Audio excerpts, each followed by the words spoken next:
Hey everybody, this is Drew, And it's Blake. and you're listening to the Lock, Stock, and Two Smoking Controllers podcast.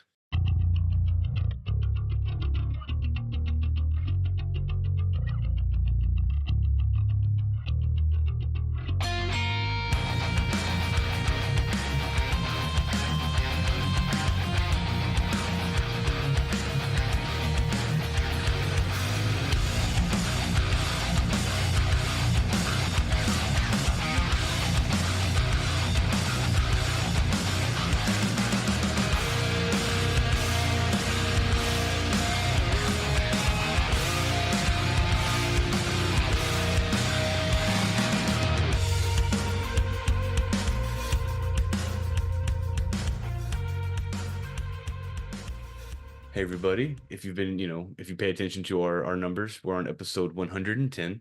So we have ourselves a guest episode. So we're gonna just not worry about any of our social media presence, preamble, any of that. And we're just gonna get straight to the meat of the episode. With our guest this time is our friend Byron. Hey, great to be on your podcast. Thank you for having me. No problem. Thank you. Thank you for, hollering back at me and, letting us hang out and play some games together, get to know one another. Yeah. So really, we just kind of dive straight into it, talk about video games and stuff like that. It is a video game podcast. Yeah. So one of the first questions I asked you when we met up was I asked you to send me like a list of some of the games that you love, and the list you sent me was a great list. We're going ahead and start talking about them now, but we got God of War, Shadows of the Colossus, Mhm. and The Witcher 3. And Yeah. we'll probably just All tackle great things. those. Are we talking like God of War as a whole, or the more modern ones, or both actually?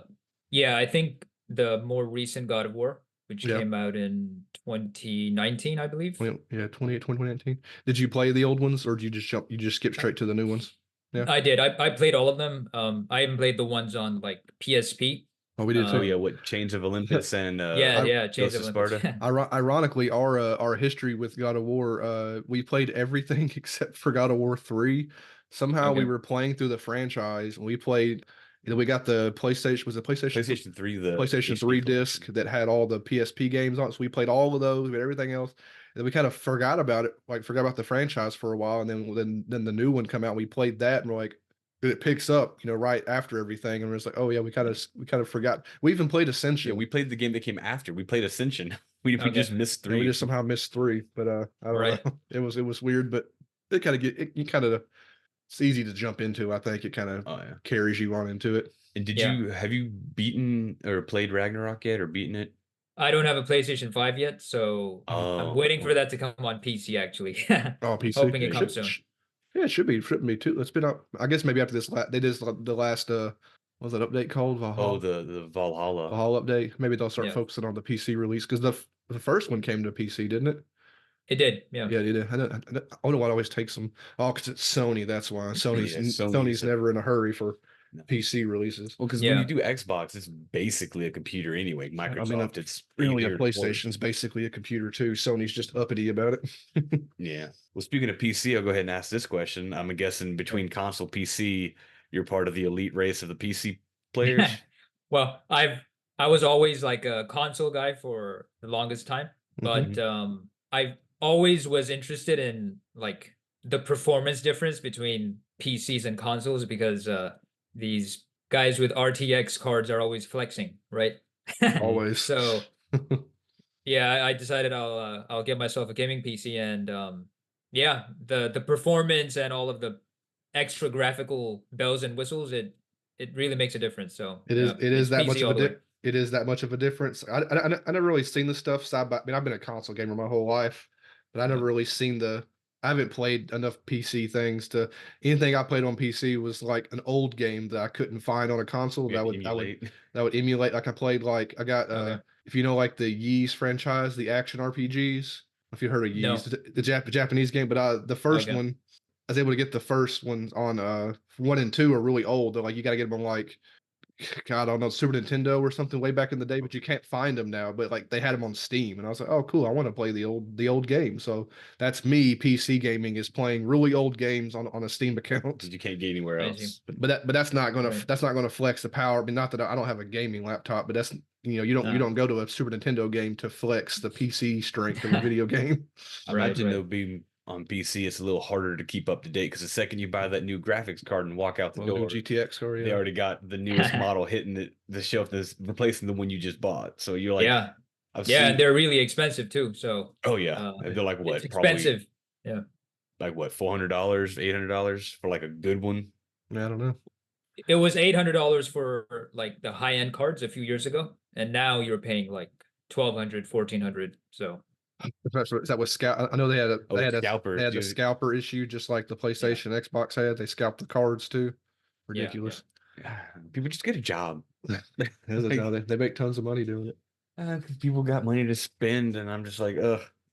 Like, the good news is about that. We when all the scalper stuff, we do have the PlayStation 5 and we do have the Xbox Series X's, and we paid retail price.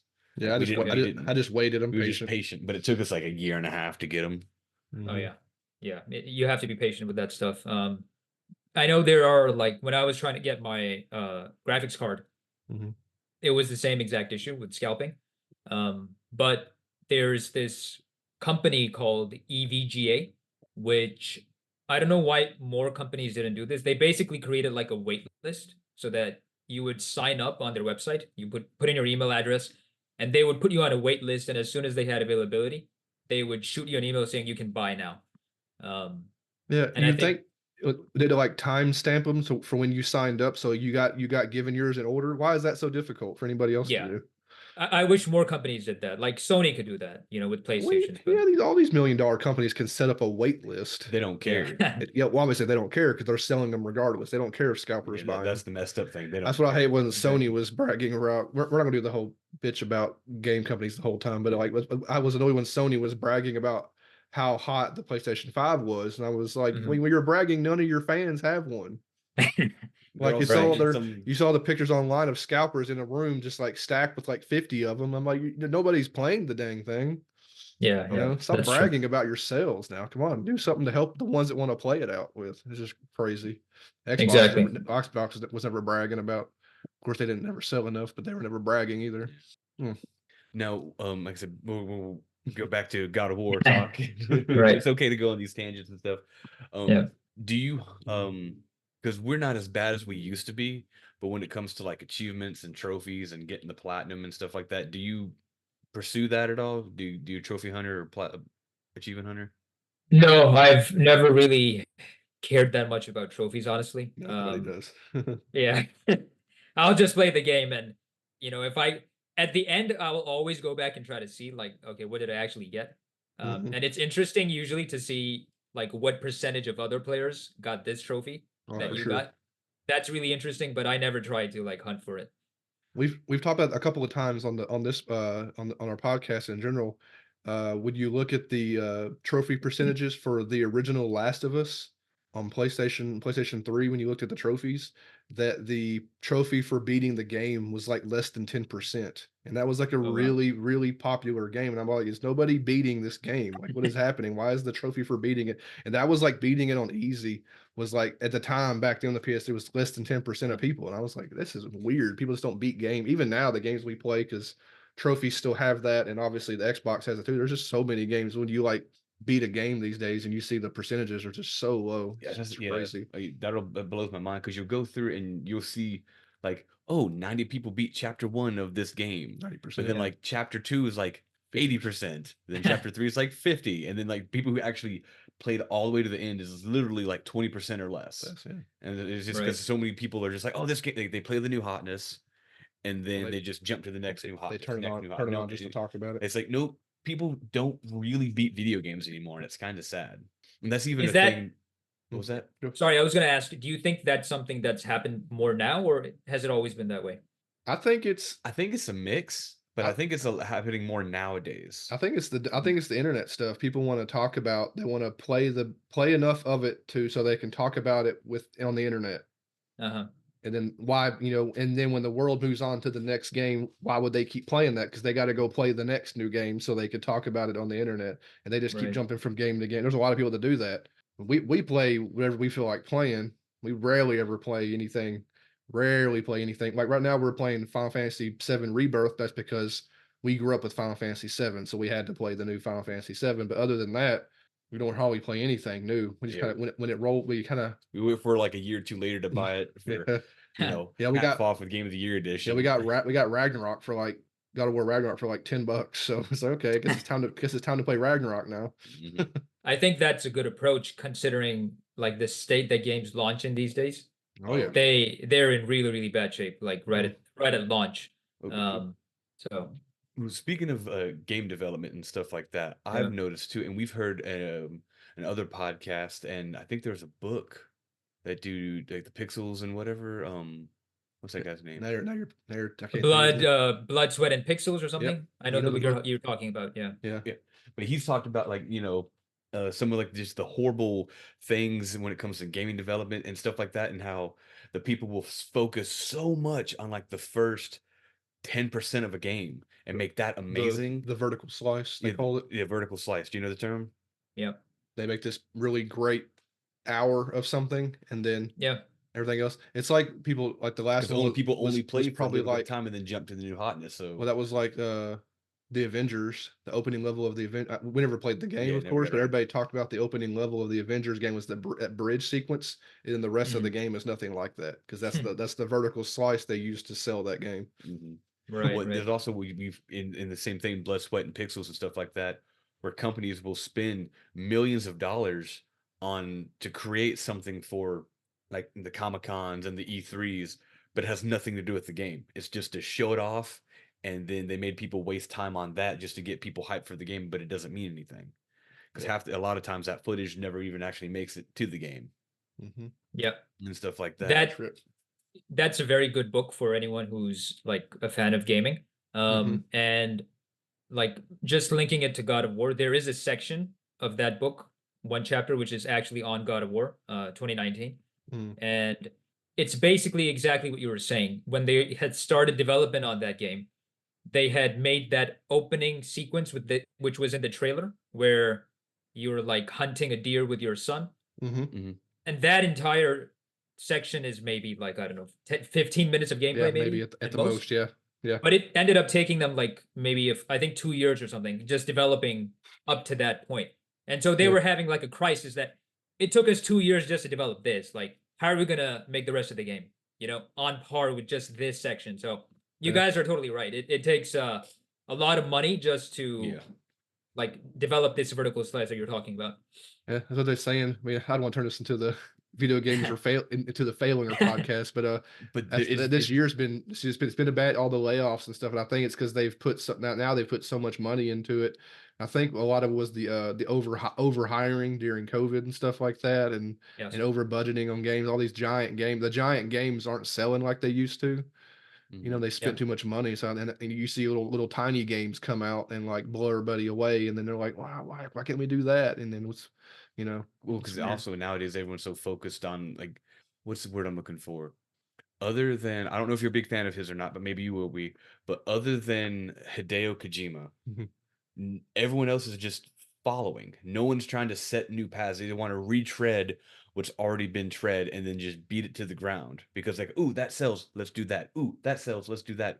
No one's trying to be original anymore, or they're entirely dependent on nostalgia. Ooh, let's make another 8-bit RPG. Ooh, let's make another, top-down, I don't know, twin stick shooter like back in the day, or let's make a side scroller beat 'em up.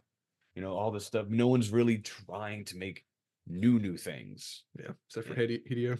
Honestly, like everyone else is like trying, like, oh, or they're just trying to do. Look how gorgeous this game is. It's not filled with anything, but look how pretty it is, and that's right. Or there's that huge. It's actually been on the podcast. There's the huge internet sensation of that game, Stray. Did you ever play Stray? I did play Stray. Yeah. Yeah. Did you love it? Was it the I liked greatest it. game you've ever played in your entire life?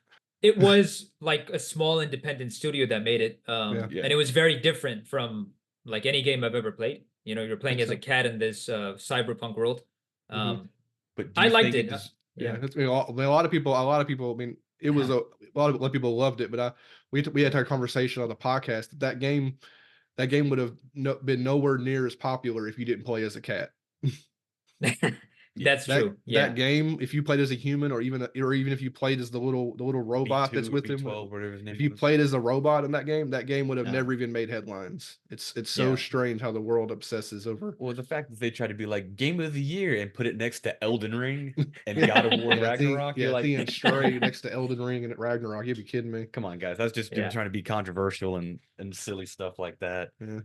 Bless their Speaking of hearts. Elden Ring, we were talking about how people don't finish games, right? Yeah. I wonder Yeah. what the percentage for Elden Ring is. It's got to be. Man, I don't know. There was you think it'd be a little higher these days, but because there's that one guy that let me solo Let her. me Hear about solo. that guy? Yeah. Helping everybody get through the hardest ball. We haven't played it yet. We're waiting Yeah. for all the DLC. We're big. I don't know if Blake told you, we're big, From Software fans and stuff like Okay. that. We just like a while back we finished our stream. We streamed with our cousin all the way through Dark Souls 3. We got right now we're playing Borderlands 2. So after Borderlands 2, we're actually going to play Dark Souls 2. We're playing through Dark Souls backwards for freaking no reason. Our cousin hasn't played any Dark Souls games until 3. His first experience with the Souls-like was Elden Ring. Yeah, and he got- wrecked Okay. him. And he got destroyed in Elden Ring. I was like, well, let's roll it back a little bit. Once you warm up on some of the other games because Elden Ring's basically Dark Souls 4. Oh yeah. But I don't know. I mean, I'll have to look at the achievement. I haven't looked at the achievements for Elden Ring to see if with the completion. Okay. We talked about trophies and platinums and stuff like that. I will say I got a platinum out of one game out of sheer spite. We mentioned on the podcast. We talked about because me and Drew went through Bloodborne. Okay. And we platinumed it out of spite. We're like, I've never been so mad at a I've game. been so mad at a game, but I'm gonna get the platinum just so I can say that I got it. If you played Right. Bloodborne's on PC. If you played it, I'm in the same boat as your cousin. Yeah. Elden Ring is my first FromSoft game, and I never got into the other ones because They're hard. I just heard they're so hard. But Elden Ring, I did some research on it, and it seemed like if you're not ready to take on a boss, you can just go and level up and do easier things, right? Yeah. So I like that formula, and that's kind of how I played the game as myself. that's how you can play a lot of them. Us has helped us to me and him to at least co-op our way through things. Sometimes you can kind of like co-op brute force your way through things to an extent, but that was a little less useful during Bloodborne. Bloodborne is like if you've read anything about the Bloodborne thing, Bloodborne's funny because people say if you play Dark Souls first, then Bloodborne is much harder to you. But people who play Bloodborne first say Dark Souls is much harder to them because they're vastly different in their place. So we were in the boat where we'd played all the Dark Souls games first, and we beat all the Dark Souls games, and we played Bloodborne. And to us, Bloodborne is insanely difficult. Like it's so hard, it's not fun. Because it focuses on because in Dark Souls, if you're attacking more than you're blocking, you're playing wrong. Well, in Dark Souls, at least in Dark Souls 1, that's how it was. And then like they've tweaked the formula as it's gone on, but there's not even a block button in Bloodborne. You don't block. There's a parry, and then there's a dodge, so you have to be much. And it rewards you for aggression because your meter will you take hits, and then there's like an extra bit of your health bar that's still there. That if you hit the enemy while your health bar is still there, you can refill your health bar a little bit. So it rewards you for aggression. Yeah, that's not at all how I've played any. My mind was always like stay back and attack when the timing was right, never be the aggressor. And it was rough for me to try to get over that hump. Yeah, we did it all though. Did it all out of sheer spite. For a freaking spite. Get a freaking platinum trophy, and we got it. Yeah, our cousin was asking if we're going to play. After we do Dark Souls, we're going to play Bloodborne with him. I was like, hell no. You can do that on your own. Yeah, you do it on your own. I'm not playing Bloodborne again. I'll play a Bloodborne 2 if it ever comes out, probably, but I'm not playing Bloodborne again. It's not happening. Right. Yeah. Speaking of Bloodborne, have you guys played Sekiro? Oh God, not yet. See, I pre-ordered Sekiro because we're a huge From Software fan. Pre-order collector's is a collector's edition. Okay, never even opened the dang thing because after I watched videos of other people playing it and heard about it, and there's no co-op, and I was like, there's no possible way I could do this. There's just no Right. freaking Get way. too scared. Yeah, the game scared me too much. I never even turned it on. But now I've thought about it years. You know, kind of. It's been a couple of years now. I've thought about maybe if it's on like the. So I think it's published by Activision. So maybe if it comes to Game Pass, I'll at least take a whack at it. But all the stories I've heard are just like you got to be at the absolute top of your game in every moment to like even have any hope of success to move forward to that game. And I'm not that good at video games. God, I no. play them all on easy. Did you guys do the Valkyries? The Valkyrie bosses in God of War? Yeah, we got the platinum actually in God of War. we got too. yeah. So you had to do everything in that. Yeah, the Right. Valkyrie Queen is she's interesting. Okay. Technically, he didn't do it. yeah, I did it twice. He beat my Valkyrie Queen. Wow. He beat my Okay. Valkyrie Queen too. So that's the only thing I'll give him credit for. That's the only reason I even got that platinum because I was like, I fought the Valkyrie Queen like 15 times. I was like, I don't even know if you could beat this person. Like, this is crazy. Because she doesn't Right. fight like anything else in the game. You know, if you play all the way through it, you know, like nothing, Yeah. even fighting the other Valkyries doesn't prepare you to fight her. Like, she's like her own thing. Yeah. It's like fighting the Valkyrie Queen was probably the best at video games I've ever been. Yeah. Because I put the headphones in and I just kind of like, go into your flow state, got into the zone. And I was just Right. like, when she flies up, look up, throw the axe, look down, look that dot. And then like I was dodging off audio cues. All right, that's how good I got during that fight. Like when I would hear her shriek with the headphone with the surround headset, I was like, dodge to left because she's coming to the right, and stuff like that. Like it was insane. I'll never be that good at video games again. I don't think, especially as old as I am. My skills are deteriorate very rapidly.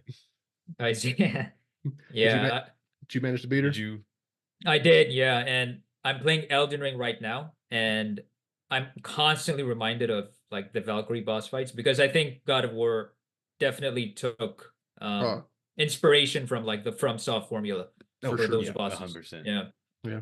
Have you fought? Speaking of like, we haven't played Elden Ring yet, but have you fought Millennia? Is that her name? Millennia. Millennia. Yeah. I've watched a lot of videos preparing for it, but I haven't Yeah. fought her yet. I wonder. Yeah, it's like the most. It makes you so curious because she's like the most. She's like really the kind of the only talked about boss, and when something's talked about that much, it makes you really curious. I've seen a couple of like snippets. I try not to watch too much because I don't want to spoil like the game at all for myself. But Yeah. man, when something's talked about that much, it kind of really makes you think about it for a while. It's like, man, how tough is this Yeah. thing supposed to be? Because Well, whole world's talking. I mean, Elden Ring's so big, like literally the whole world is talking about Millennia, whatever her name is. and not to mention that that dude let me solo her.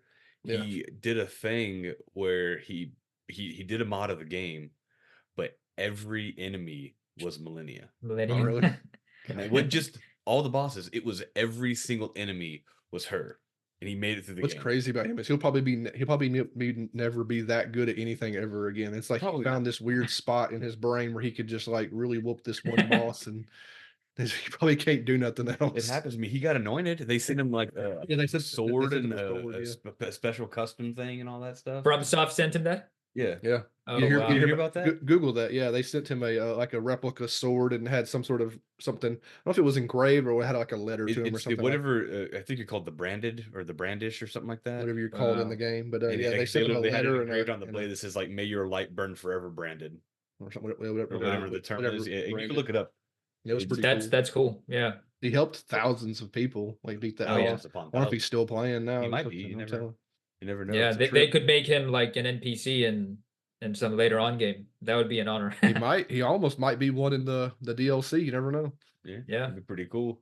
So maybe that because nobody's ever been famous from a Dark Souls game before. Not like that was like famous. Yeah, 5 minutes of fame. It was enough to get him like a sword and all that stuff, and he'll story to tell the grandkids. Yeah, Grandpa used to be so good at this one video game 30, 50 years ago. Kids, look at this sword the company sent me. Right. But I wish I could be that good at video games. I mean, you probably get some good streams and makes money streaming, but I'm. Well, we're playing. Have you heard of Wolong Fallen Dynasty? No. No. No. Is it on PC? I don't know if it's PC yet. Think.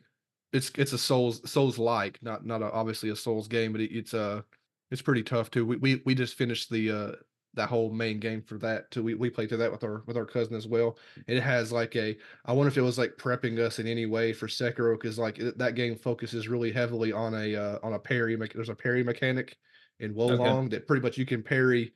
I think literally everything. Like we were parrying like we can parry explosions. Like there's enemies they die and they scream and they blow up, and if you time it right, you parry yourself through the explosion. It was pretty cool.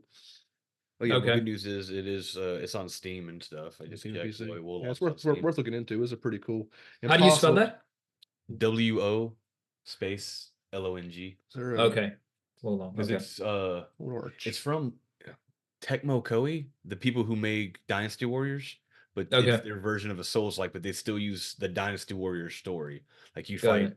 you meet like Lu Bu and Guan Yu and Zhang Fei, and I don't know if you've played the Dynasty Warriors at all, or the Samurai Warriors or Orochi Warriors, but it's like those stories and those characters, but in a Souls-like setting. Yeah. Got it. It's not as like Musa and crazy hard bosses and all kinds of it was nuts. We played all the way through it, but there was times in that game where all three of us we were struggling, like, thinking like, our way. Hoping, praying that we actually didn't beat the boss so that we could stop playing it. But then we would end up winning. We spent all night fighting the same boss, and then by the end of that we beat it. We're like, dang, I guess we got to keep playing. And that pretty much did us all the way through that game, and we beat it all the way.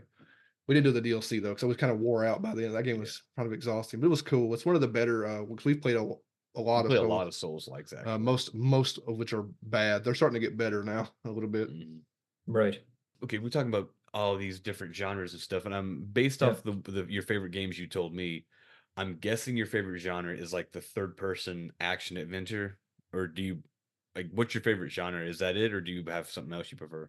Yeah, I think a lot of my favorite games do fall in that category. Like the third person. One of the games that I am a big fan of though is Deus Ex, and that's kind of like a hybrid where you have scenes where you're kind of in a third person view, but most of the game is in a first person. That's the Deus Ex Machina, the Human Revolution. That one was like 360. Human Revolution. Then I need to play Mankind Divided. I love the first one, Human Revolution. I need to play. I haven't played. We have so many games. I've sat on it I have a disc copy of Mankind Divided just sitting on it forever. Yeah, that's a very good game too. Human Revolution and Mankind Divided, they're both great. Yeah. Well, the other thing I remember too about this is another weird like gaming development thing. But I remember the first one, Human Evolution, where the game itself was developed, but then the boss fights were developed separately from the game, and that's why they played different than the rest of the game. Wasn't that game? I think they had outsourced the boss. It was a weird thing. They outsourced the boss fights in the first game. If you remember playing the first game, that like it's all sneaking until you fight a boss, and it's like what the hell is going on here? Because they had a different team developing the boss fights in that game. Maybe they fixed that in the second one. I don't know, because you couldn't really sneak the bosses in the first game. It wouldn't let you. You had to like straight up fight them. It was just weird. Yeah, you are right. They actually did, I think, like a gold edition or something of the game in which they went back and did the boss fights themselves.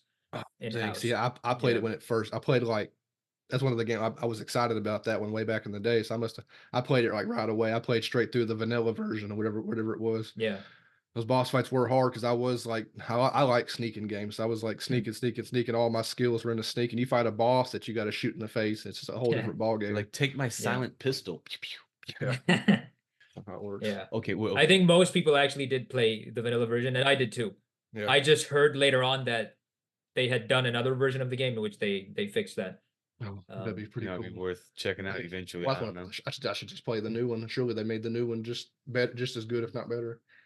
Right, so I know because you and I have talked. I know you love The Witcher, and I know you love Deus Ex. Have you played and do you love Cyberpunk 2077? Cyberpunk 2077? Yeah. Yeah. We haven't got around to did playing enjoy it it either. We were waiting for it to be finished before we turned it on. I would say it's pretty finished at this point. I actually got it on PC like a month after launch. Still rough then though. Here's the thing though. There were bugs for sure, but it was nothing that was really detrimental to the experience. But I'm on PC, so I know this was not the experience you would be having on console for sure. Yeah. My biggest problem with Cyberpunk though, and like people always tell me it's just Cyberpunk, it's just the genre, right? It's the ending. I was never a fan of the ending, and Mhm. then the ending of the DLC is even worse, at least to me. gosh. So Yeah. That's Especially for a game that long. I mean, I don't know the ending, but I guess for a game of that length too, to play as long Yeah. as you would probably play to get to that ending. I didn't like. We could talk about Witcher. We talk about Witcher for a bit too. I didn't really like. I know Witcher 3 has multiple endings, and I did not like the one I got. And I'm not even sure what choices I made to get the ending that I got in Witcher 3. But I was like, well, this sucks. I love Witcher 3, but I was just Right. like, well, this. I mean, put like 100 and something hours into this, and this is the This is 4 minute it. ending I get. That's very disappointing. yeah. Which ending was it? Oh god, I don't remember. It wasn't like it wasn't one of the good Siri ones. Like she Oh, yeah, was she was like mad at she you. was mad at me or something. I don't even remember pissing her off that many times, but she was not happy with me at the end of that game, and it Okay. just led off to one of the quote unquote bad endings. I'm guessing. I don't know. Yeah. I wasn't happy with it, but I was like, oh well, I guess that is what it is. Well, then you get the Blood and Wine. That's like the It's just actual more. ending for Geralt at the very least. Yeah, I guess so. Yeah, even Blood and Wine getting well, I don't think there is a good ending for that, actually. I think the main game is the only one that has multiple endings, ain't it? I think so. Yeah. Based off how you deal with mostly based off how you deal with Yeah. Siri. Whatever. Yeah. You Throughout the game. It seems like most of your decisions with her is what alters the ending, I guess. But I didn't even know I don't think I even really knew it had multiple endings, really. until I was just afterwards. playing kind of naturally how I felt like playing. Or talking to her, however you want to talk to her, I guess. I don't know. Yeah. There are some like sub-quest lines which have potentially Con different endings. Yeah, depending on consequences. depending on the decisions you make. Do you guys remember the Baron quest line? Oh yeah. Yeah. The At Bloody the Baron, beginning. yeah. Yeah, the Bloody Baron. That one has multiple different endings. That one also And I has think none of them are actually like technically a good ending or a happy ending because yeah. everyone is sad in some way depending on who you choose to help. But I like it that way though, honestly. yeah. I prefer because there's nothing it's The Witcher is a dark world. I mean, I don't think anybody should be searching for a happy ending in that world. Yeah, Yeah. that's true. Yeah. I like that. Was wondering if I like the swords and sorcery, like fantasy stuff more. That's why I haven't really. I played Witcher 3 like as soon as it come out. I didn't jump on Cyberpunk, not because I heard it was broken, just because I'm kind of less interested in technology and sciencey Okay. games. There's so many sciencey space game, whatever. Not Cyberpunk ain't space, but whatever. I'm less interested in that. But just one of the coolest things about Witcher, I thought, was the way the writing actually in that game changes. Some of the storylines and quest lines change based on other stuff you've done in other quests. And it's got to be Mhm. immensely complicated. I don't know how they made that game that way. Does that stuff, because the same developer, does Cyberpunk do that to the extent of Cyberpunk, Witcher? no, Cyberpunk actually does it much less. Oh, that sucks. Well, Cyberpunk that's is okay. much more Cyberpunk's linear. just Night City. That's more linear, really? Yeah. Yeah. It's an illusion of choices, but they matter very little. Illusion of Well, choice. Illusion of choice. We That's said that a lot on this podcast. Yeah. yeah, there are like three major endings you can get in the base Cyberpunk game. Mhm. The DLC has more, I believe. Mhm. But and actually the DLC has the way that the writing is done as well, and the quest line, the way they've set it up, it's really well done. Okay. Like your actions have a much more direct impact on the ending. My only issue was, and this is going back to your point, Drew, when you're putting in that many hours into your game, right? Mhm. And you're trying to tank up your character and unlock all of these skills, you kind of hope that you can make some type of like impact in the game to get Impact a on good ending. something. Yeah. Yeah, but then it feels like they just rip it out of your hands, right? Mhm. And yeah, that's what I didn't like about it. Yeah, we talk about we've talked about illusion of choice a lot on this podcast because so many games now, They're like, not a lot, make not a lot of choices. things are on the scale. Like nobody's has done it to us. I've never seen anybody do anything as good as has handle it as well as Witcher 3 does across that huge of a scale.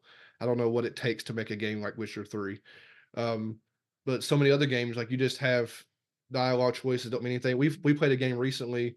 What was that kind of talking on the podcast where you were making dialogue choices, but he just said different variants of the dialogue. There was no point of him saying that there was no point in having a choice because the conversation moved forward anyway. What game was that? That was like a cyber. It was like you'd hacked people Foreclosed. Foreclosed. Have you heard of Foreclosed? No, I haven't. We do a lot of obscure games on this podcast. We've talked about the podcast, but we have we talked about Foreclosed on the podcast yet? I still okay. I'm skipping ahead on our pod. We haven't got there yet. There's a game called Foreclosed we played that had a. I mean, this is just one. I'm just picking on this game. A lot of games do it, but like you talk to people in that game, and you have like 3 choices, but like any of the choices, because sometimes the conversation will loop back around. Sometimes in that game, and like you just looped yourself in the conversation. I'll make a different choice, but then your guy kind of just says the same thing with different words. And I was like, oh, that doesn't matter what I say then. Like, why is this in here? Like, just have this talk, talk normal. That's why I wanted people to do like, I think that's why stuff like, why Last of Us, to make my point, why Last of Us is received so well and stuff like that, is because you don't have any choices. I think we got to get away, unless a game is specifically about choice. I think we got to get away from choice and let writers write a story, right? This is the story. You're here to experience the story, not change the story. You're here to experience the story that I worked so hard to write. And that's why Last of Us does so well, I feel like, besides it being obviously it's good, developed, and a lot of hard work, but like there's just that's just the story you get now, and like, but some people try to do choice and like, I don't know, like I think that started with the Walking Dead games and stuff like that. I think the choices or Mass Effect, maybe. Yeah, I think for me, the first time I distinctly remember like being choices would be like Fable 1, we could do be good and evil, and then like with the Jade Empire and the all of who's that? That's BioWare. With Paragon and Renegade and Dark Jedi or Sith choice, like they're the ones that did that, and it was like those games still great. Let's put choices in our games that don't mean anything. You know what I mean? Like, in the illusion of choice is really big in the Walking Dead the comic book. Have you played those ones, the Walking Dead Telltale ones? I know about them. I have not played them. Yeah, it's not worth. All the hype is gone now, but they're not. They're like it's like a whole, because we would play them to kind of not at the same time, and we'd be kind of trying to make a little bit of making different choices. But that all of those games, all those choice games, they have their storyline, their base storyline has to get to a certain point, no matter what you say or what you do or how you get there. So it doesn't really matter.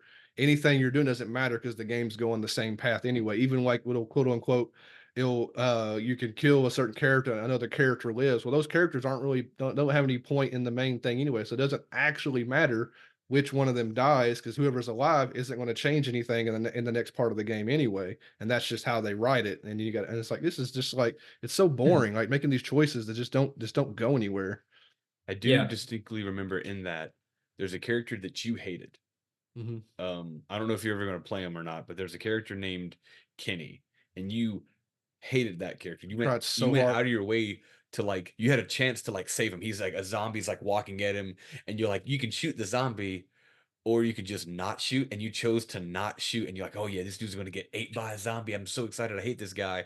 And then out of nowhere, one of your comrades goes, oh, watch out, man. Pop, pop, pop, and just like does some blind fire from like 20 yards away and hits him like headshot the zombie, and the guy lives anyway. They call it I think they call it plot armor. So no matter how bad you hate a character, they're going to be alive, because the 2 characters that can die aren't important to the story, but the one guy that I wanted to die is written to appear later in the game. So he cannot die, but you're still given choices on whether or not to help him, but he's going to be saved regardless. It's just, I think the biggest, one of the hardest things to play for me back then was probably the game Until Dawn. Did you ever play Until Dawn? It's that horror game by the horror game. Yeah. I've seen a lot of videos. Yeah. I haven't played it. Yeah. So Until Dawn, man, that game, like the way they sell that game is like anybody can die at any second and blah blah blah, and you got to make all these choices to see who lives or who dies. There's 2 characters in that game. I don't want to spoil too much for people who hasn't played it yet, because people still play Until Dawn. There's 2 characters in that game that no matter what you do cannot die until like the last 15 minutes. And even then, you have to go way out of your way to kill one of them if you're trying to kill it. I think there's like a trophy. There's a trophy for killing everybody in that game, but it's like really hard to do, because in the final two of them, like throughout the whole course of the game, 2 of them are literally invincible. No matter what that game tells you or tries to lead you to believe, because I read about it afterwards, like you cannot kill them until like the last, like literally 15, 20 minutes of that game. They're both completely invincible. And the other one won't even die at all. Like she won't die, or I shouldn't say he or she won't even die unless the other one has died previously in that little last section. It was just like, man, it's a mess. There That is develop that go ahead. no, you finish your thought. I was saying that developers still making tons of games that people still love them. I don't know.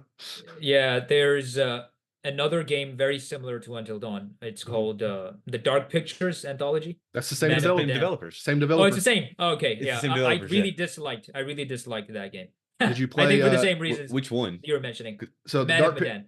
Oh god. So we played. We That's on. We did an episode about it. We talked about Man of Medan on the podcast because nothing you do, it doesn't matter. Now, what that game did do, and we talked about it on our podcast before, is that you probably played by yourself, right? Because it's mostly a single player experience. Yeah. Well, there's weirdly a co-op mode to that. Supposedly, all the Dark Picture anthology has co-op. Okay. We only played the first one because I disliked the first one so much. I haven't wanted to play the rest of them. Little Hope and all those. Little Hope and From Ash. I don't know, whatever. Yeah. But that game did do a two different co-op scares, which I did not know could be pulled off in a video game. One was because you could, there's collectibles. You look at collectibles, and your character reads them and looks at them and stuff like that. So we're walking around. I'm playing as one character. He's playing as it's like co-op. So I look at a collectible, I read the little book, and I put it down, and I walk away. And I got Blake on a headset, and he's looking up, and he screams at something. He's like, "Oh my god!" And I was like, "What, dude? There's nothing happening here." That same collectible that he picked up, like, had a ghost or something. A ghost like came through the table and like grabbed my face. And I jumped out of him, and it scared the crap out of me. And it was a part later on. It's a feeling that I couldn't properly explain on the podcast before, and I probably can't do it again. But there's a part way later in the game where we're separated. We're both playing characters, but we're in different parts because you're all on the boat, and we're walking down this hallway, or I'm walking down a hallway apparently, and he's somewhere else. And I'm walking down a hallway, and I'm and the hallway's looping like any spooky boat will do. I'm walking down a hallway, it's looping, and then I run into him. I run into Blake as his character. I'm like, "Oh man, there you are. It's cool you're here." And he's like, "I'm not there. That's not where I'm at."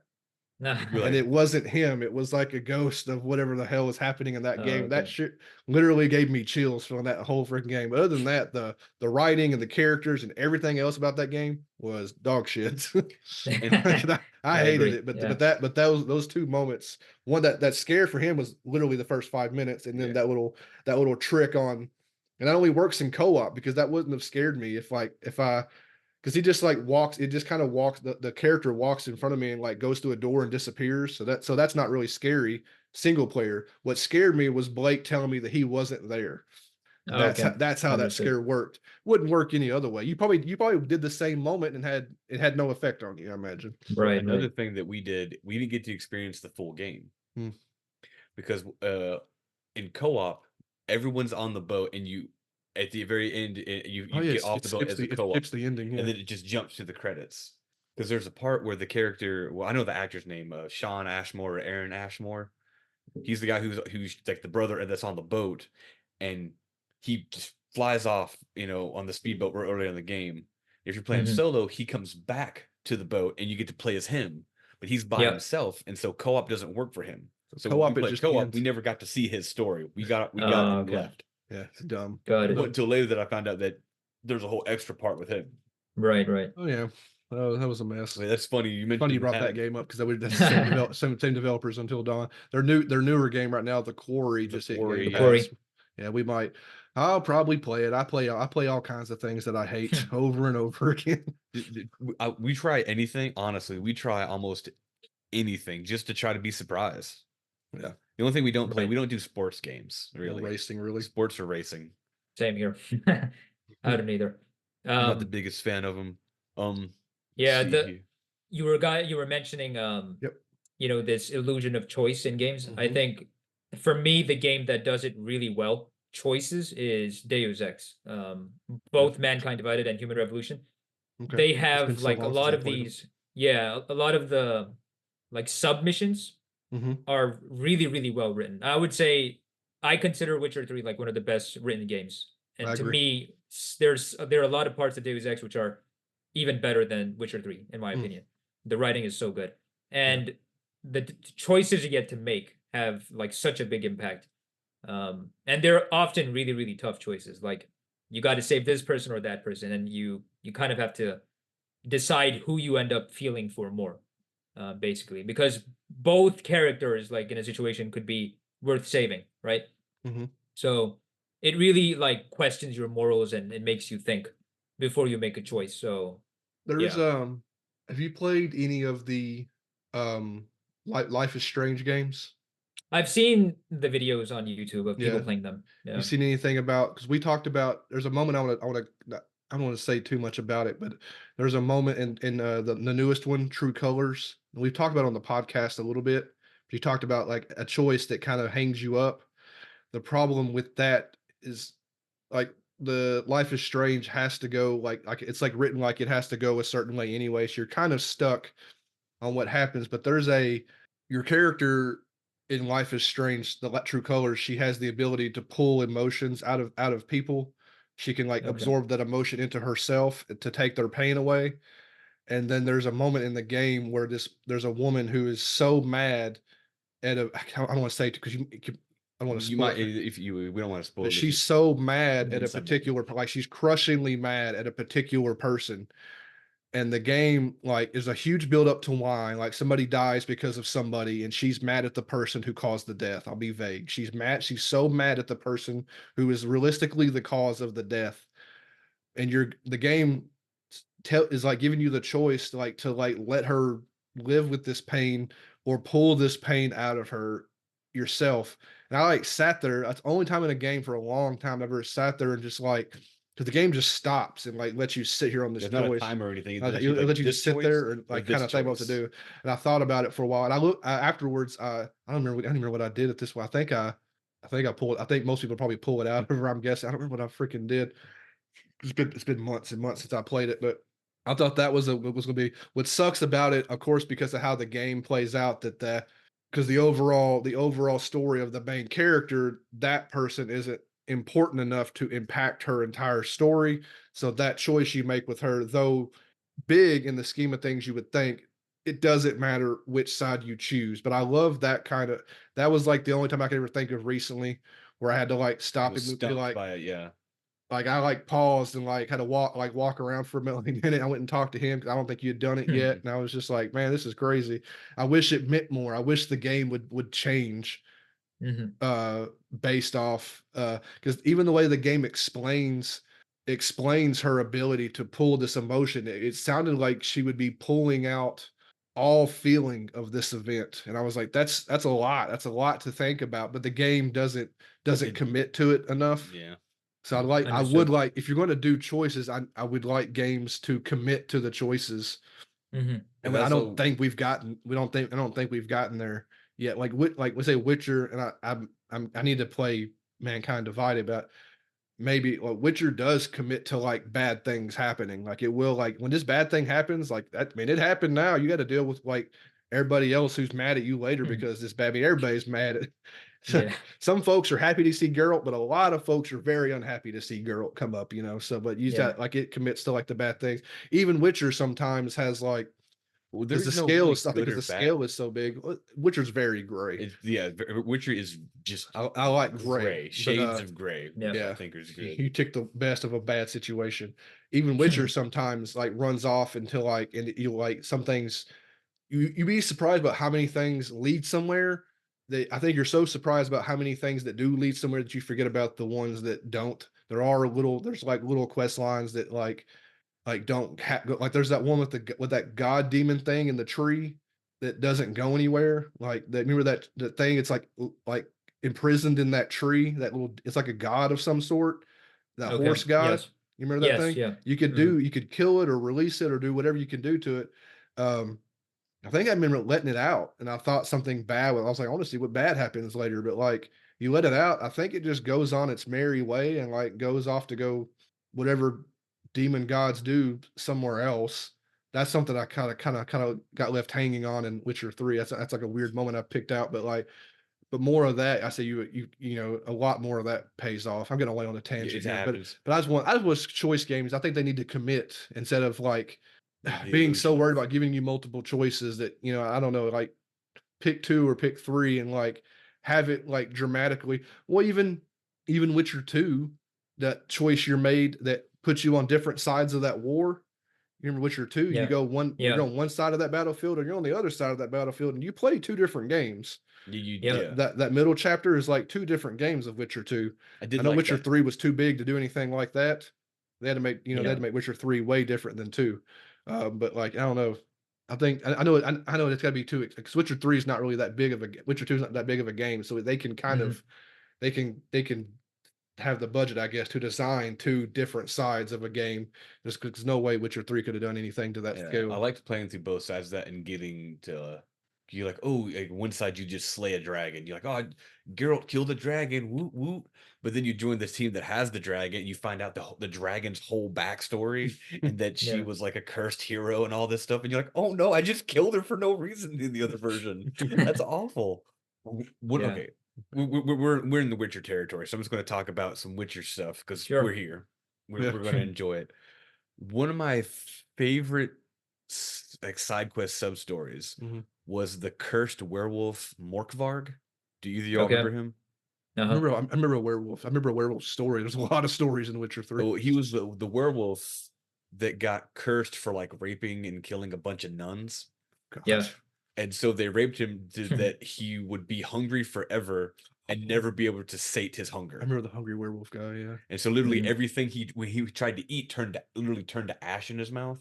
Oh, yeah. I remember And that. your choices were to break the curse, set him free, or kill him, and stuff like that. And you're like, and each one had its own series of like other events and stuff. I think I ended up just killing him because I was like, that's because he wanted to die too. Yeah. But then like you could the other thing is you could Because they made him what, immortal and forever hungry. because you yeah. And that was a really fun story. The Morkvarg guy. Yeah. Yeah. Cool. That was a great mission. There's one more, which I remember. It's the one where you have to deal with, I think, the Leshen in like there's this town and they worship this creature in the woods. Oh, the Um, tree, the Leshen, the yeah, tree the spirits. Leshen. And like he has cursed a woman or something. And the town's like this I guess their leader or something, this Mhm. religious leader, he wants you to kill the girl to please this Leshen. Mhm. But the girl and some of the other people will tell you you can't kill, you know, our family member. Kill this god instead, this, you know, this creature, and save our, you know, save our family. But then you're gonna piss off either the the people who want to worship this creature, you know, because they think he's granting them some type of Protection or something. like protection, or And like he's bountiful good for the harvest land. and Yes, exactly. Yeah, it's a very interesting quest that I remember now. Yeah. That was, yeah, I remember that Lucy. There's just so many of them. there's I a like when Mhm. you're given those. Sometimes sometimes you do just go somewhere and they're like, go kill this thing for us. But they do, like, I think they save a lot of their good writing for ones like that, where they, like, you could tell like they put more work into this quest when you gotta like Yeah. legit gotta like figure something out.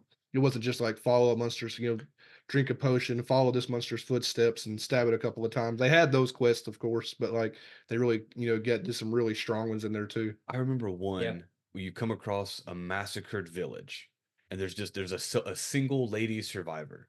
And she's like, look, you can have all the treasure, all the gold in this town, but you have to go avenge us and go kill the monster that killed everybody here. And you're like, okay, I'll go do it. That the one, was the other Witcher?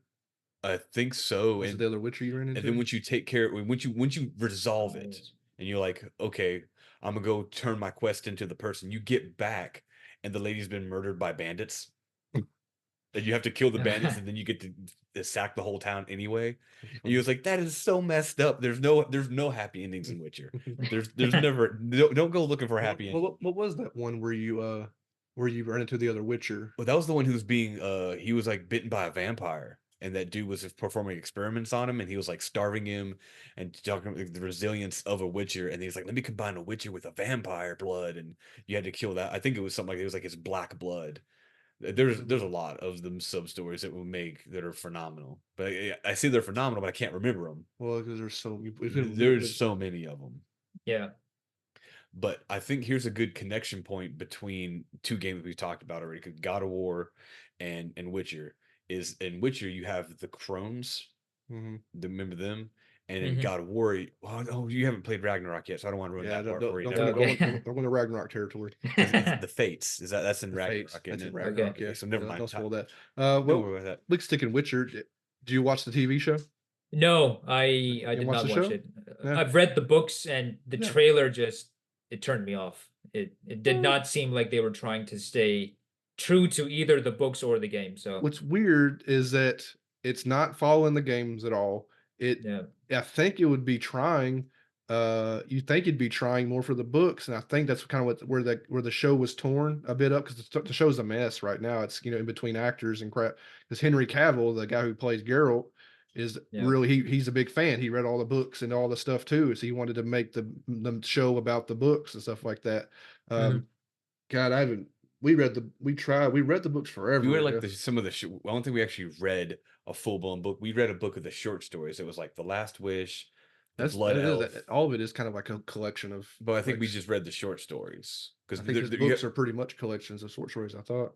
Well, no, you have like the collection of short stories, and then he's the actual novelizations. We were so confused by like pacing and timeline with just the short stories that we didn't really get into it the rest of the way. Because like, where's this story take place? But this character's already mentioned. Why are they introducing this character? The character was in the last short story, so it's just we got a little lost in the timeline.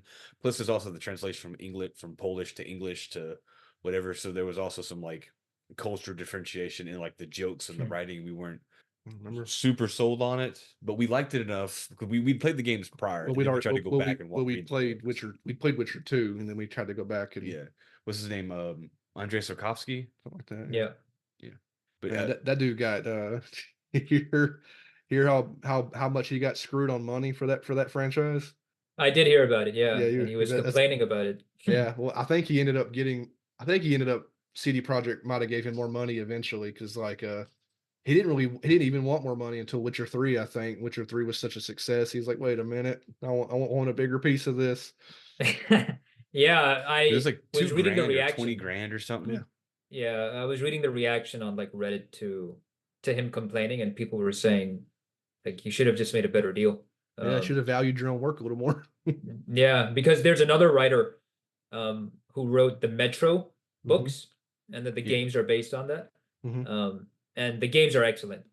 Yeah, and the books are okay as well. I think these are like two situations where the games ended up being much better than the actual books. Oh, I think so. Yeah, I haven't read the Metro. I've only played like 1.5. I played all of Metro 1 in like multiple times. It's so weird. I played Metro 1 like twice all the way through. Kind of dabbled in 2 and kind of dabbled in 3. And I don't know what's wrong with me. I just the other 2 games didn't grab me. I don't know what it was, but I played through the first Metro game twice, start to finish, all the way through. I was like, this is awesome, and I just couldn't get into the other ones. Okay, have you played all the way through Metro 3?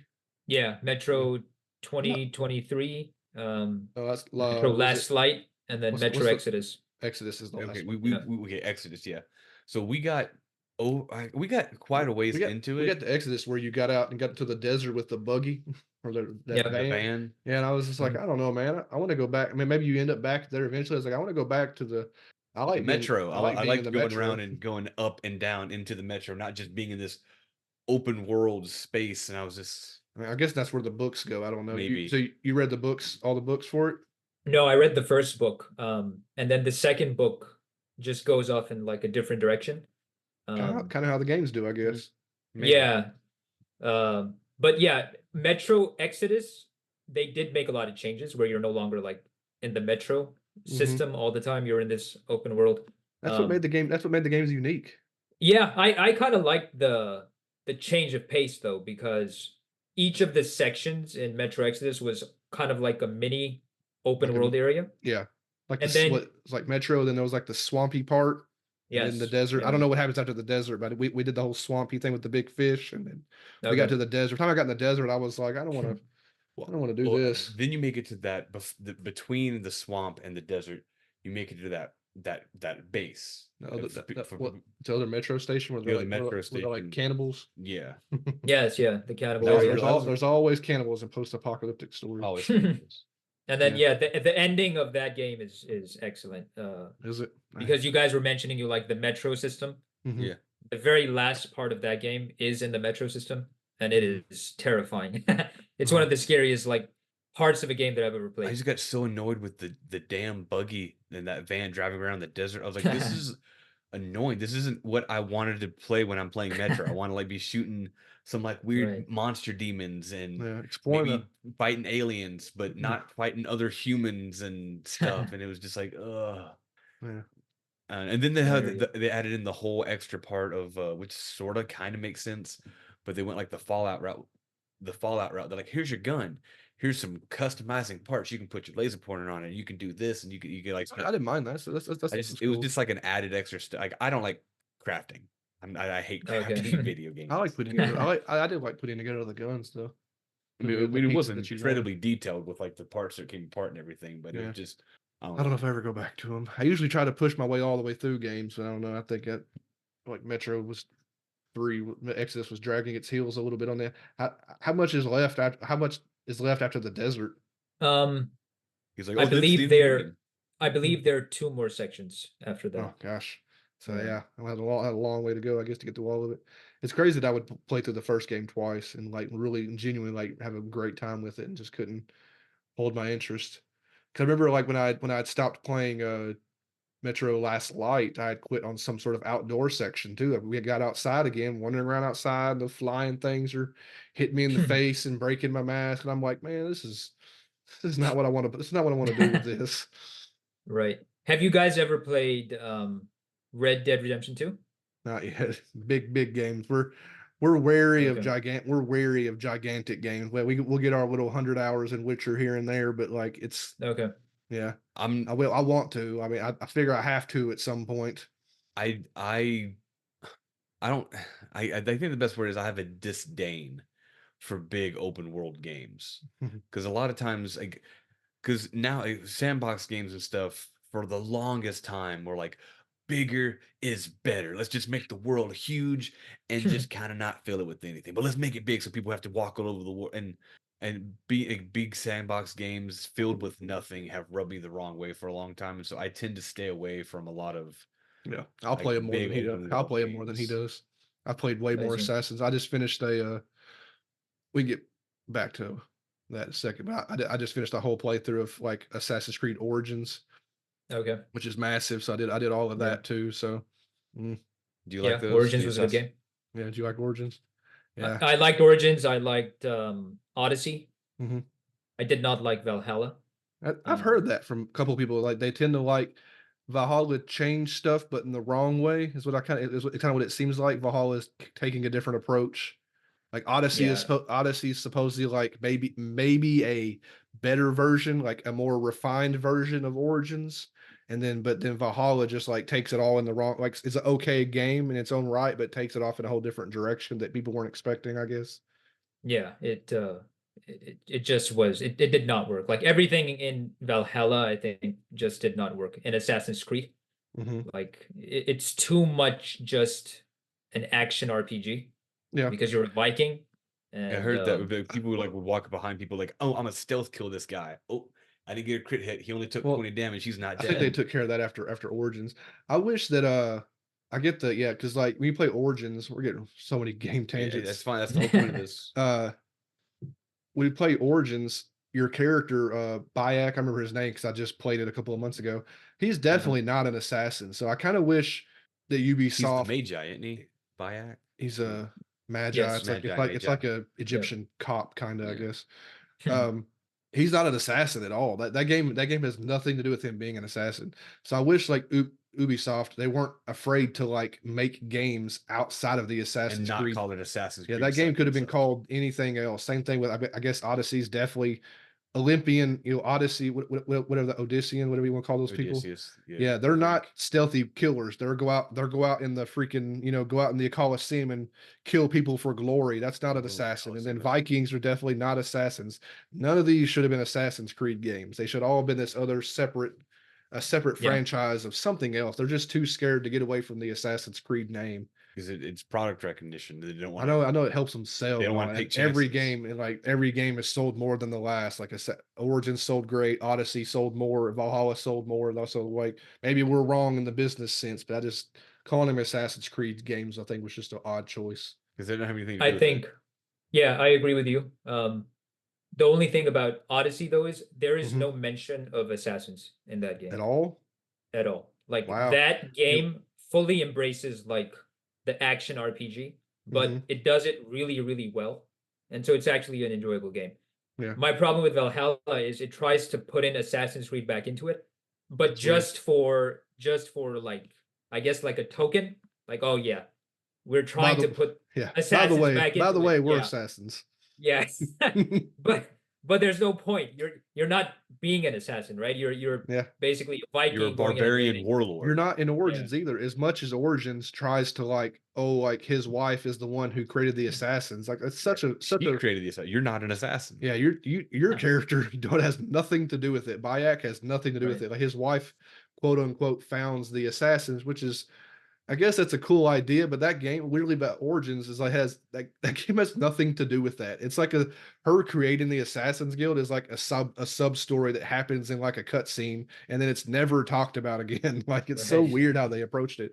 If they would have like made that the focus of the game, it might have been better. But like I liked the storyline of Origins anyway, without the assassin stuff. I like Bayek's little tale of revenge and stuff like that. I think it's a very good game. So and I imagine Yeah.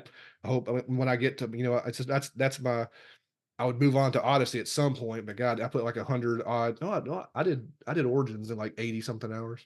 Well, you cheated. You got to play it at work on cloud. Yeah, I kept on my breaks at lunch because it was on Game Pass. I was able to Okay. I was clouding it to my phone and like doing all the sub quests, the stuff that I didn't really care about, the bull crap little just checking the boxes on the world on the map, Hit all the viewpoints and all jumping the all the hay viewpoints. I was doing bales. anything that wasn't story related. I was checking off on my phone while I was on my lunch at work I for see. Origins.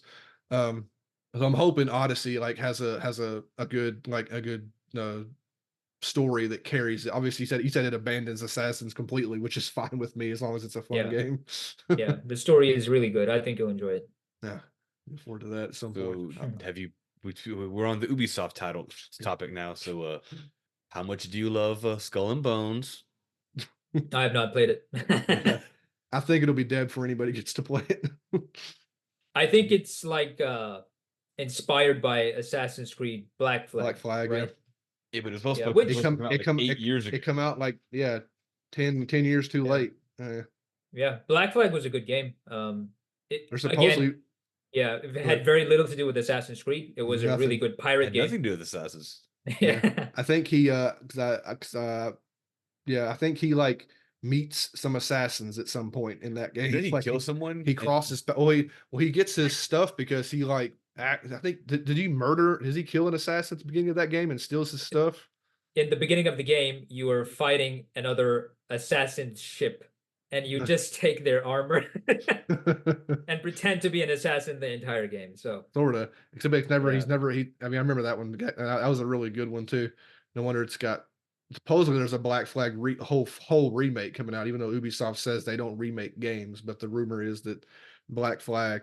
I would almost think maybe they're trying to remake Black Flag to maybe save Skull and Bones from Skull and sinking. Bones. It is like I haven't played Skull and Bones yet. You know, when they first announced it, I was like, oh, cool, I'll play that. You know, with my It's friends. Black Flag, but hyped up. You know, multiplayer. And then, but you know, you wait 10 years and nobody cares anymore. Yeah, I think a game that they should remake is Assassin's Creed 2, because that's arguably the best Assassin's Creed game. Yeah, I At think least to me. I always stood by Brotherhood. Yeah, that's also very good. Yeah, I really like. I I think think Brotherhood. you said that was like your favorite one. Brotherhood was You had probably to for as an Assassin's Creed game that's actually about assassins. I Yeah. always stand by. Brotherhood because it was like legit. It had that the Brotherhood system built into that game was really good. Mhm. The storyline was on peak, and then like the franchise like falls apart after that for a while because like Yeah. 'cause you get because Revelations and then Revelations is 3 kind of terrible, and then I didn't. Uh-huh.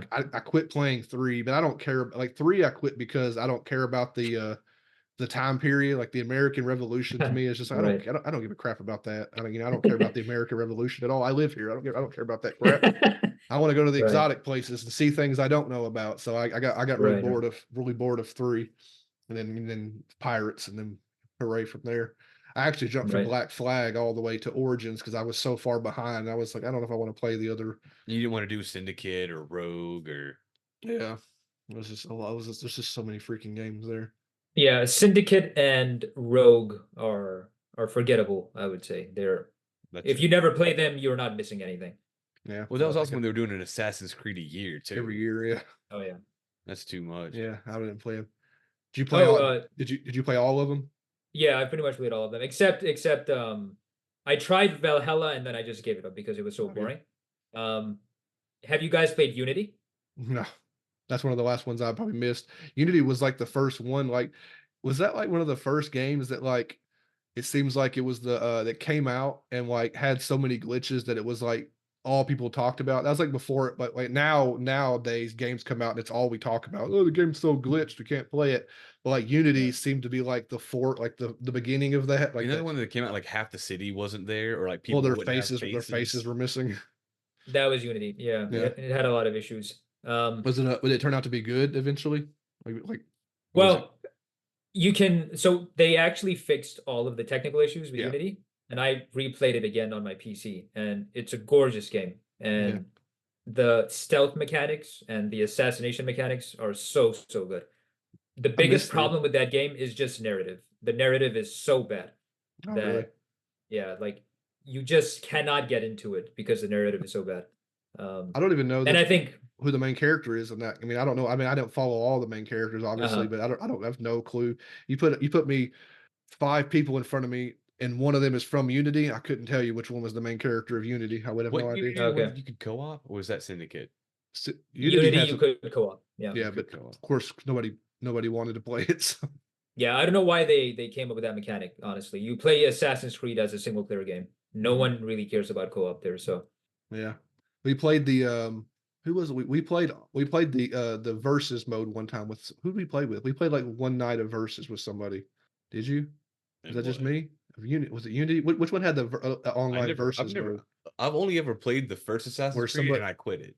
No, you don't know. Yeah, somebody, I was like, ugh, it's a big. Played online with somebody one night. Was it Garrett or somebody? Maybe probably been Garrett. Where you? I think you both play as you play as assassins and you can hide and then jump out and stab your friends. But it was like we played like a couple of matches and that was kind of the end of it. Was that Unity? I don't know if it was Unity or. I've never done co-op, so I have no idea. Yeah. This wasn't co-op. This was actually try to kill each other on a map, but I don't remember what that was. All I remember is like jumping out of a hay bale and stabbing him, and he didn't know I was there, which was kind of cool. But other than that was kind of all of it. It was also around the time when they were trying to shove co-op into everything. Every company was like, let's shove co-op into it. Doesn't matter if it makes sense or not, shove co-op into it. And I say that, and I remember reading it's like, oh, every game just needs co-op, and like not every game needs co-op. And I do defend not every game needs co-op. But I do remember reading a story that with again talking about Witcher, is they said that they're done with Geralt.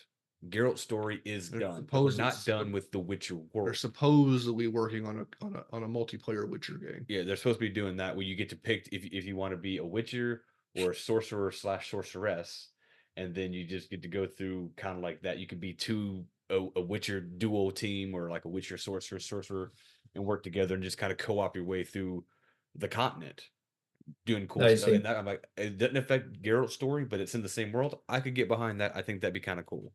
That rings pretty heavily. If the Witcher 3 combat will be fine, but like the writing and the quest structure. I mean, who gets to make the choices? Do the choices matter and stuff like that? And I would say it's the host of the game would be my guess.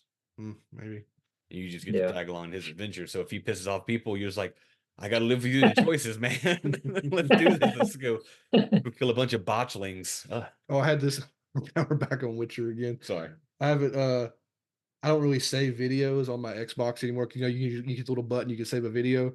There was a Witcher 3 video that I saved for the longest time. I don't know if I still have it, but I was like this early part in the game where I was talking to this guy.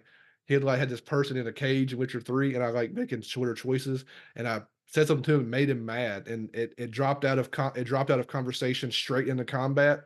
And they're humans, so like humans don't stand a chance against Geralt in Witcher 3. You know that he's more for fighting monsters. So it Yeah. happened so quick. The conversation dropped and combat started. I whipped up my sword and took that dude's head like clean off so fast. It was so quick, and it happened, and the game like slowed down, and like it was like funny because it's like conversation and decapitation. It was so quick, his head's just flying through the air. I was like, that was freaking hilarious, man. Just unsheathing your sword. Yeah, Took his just head like off. wipe that like head clean off. I was like, man, ain't nothing like fighting a human being as a Witcher. Oh yeah, it makes you feel real badass. Like, I mean, I just came biting like a Leshen or one of those. I just fought a demon. You ain't gonna Yeah, be you're just some punk. you're not gonna be a problem. Oh, okay. We've talked about some cool things. I know you and I have talked about it.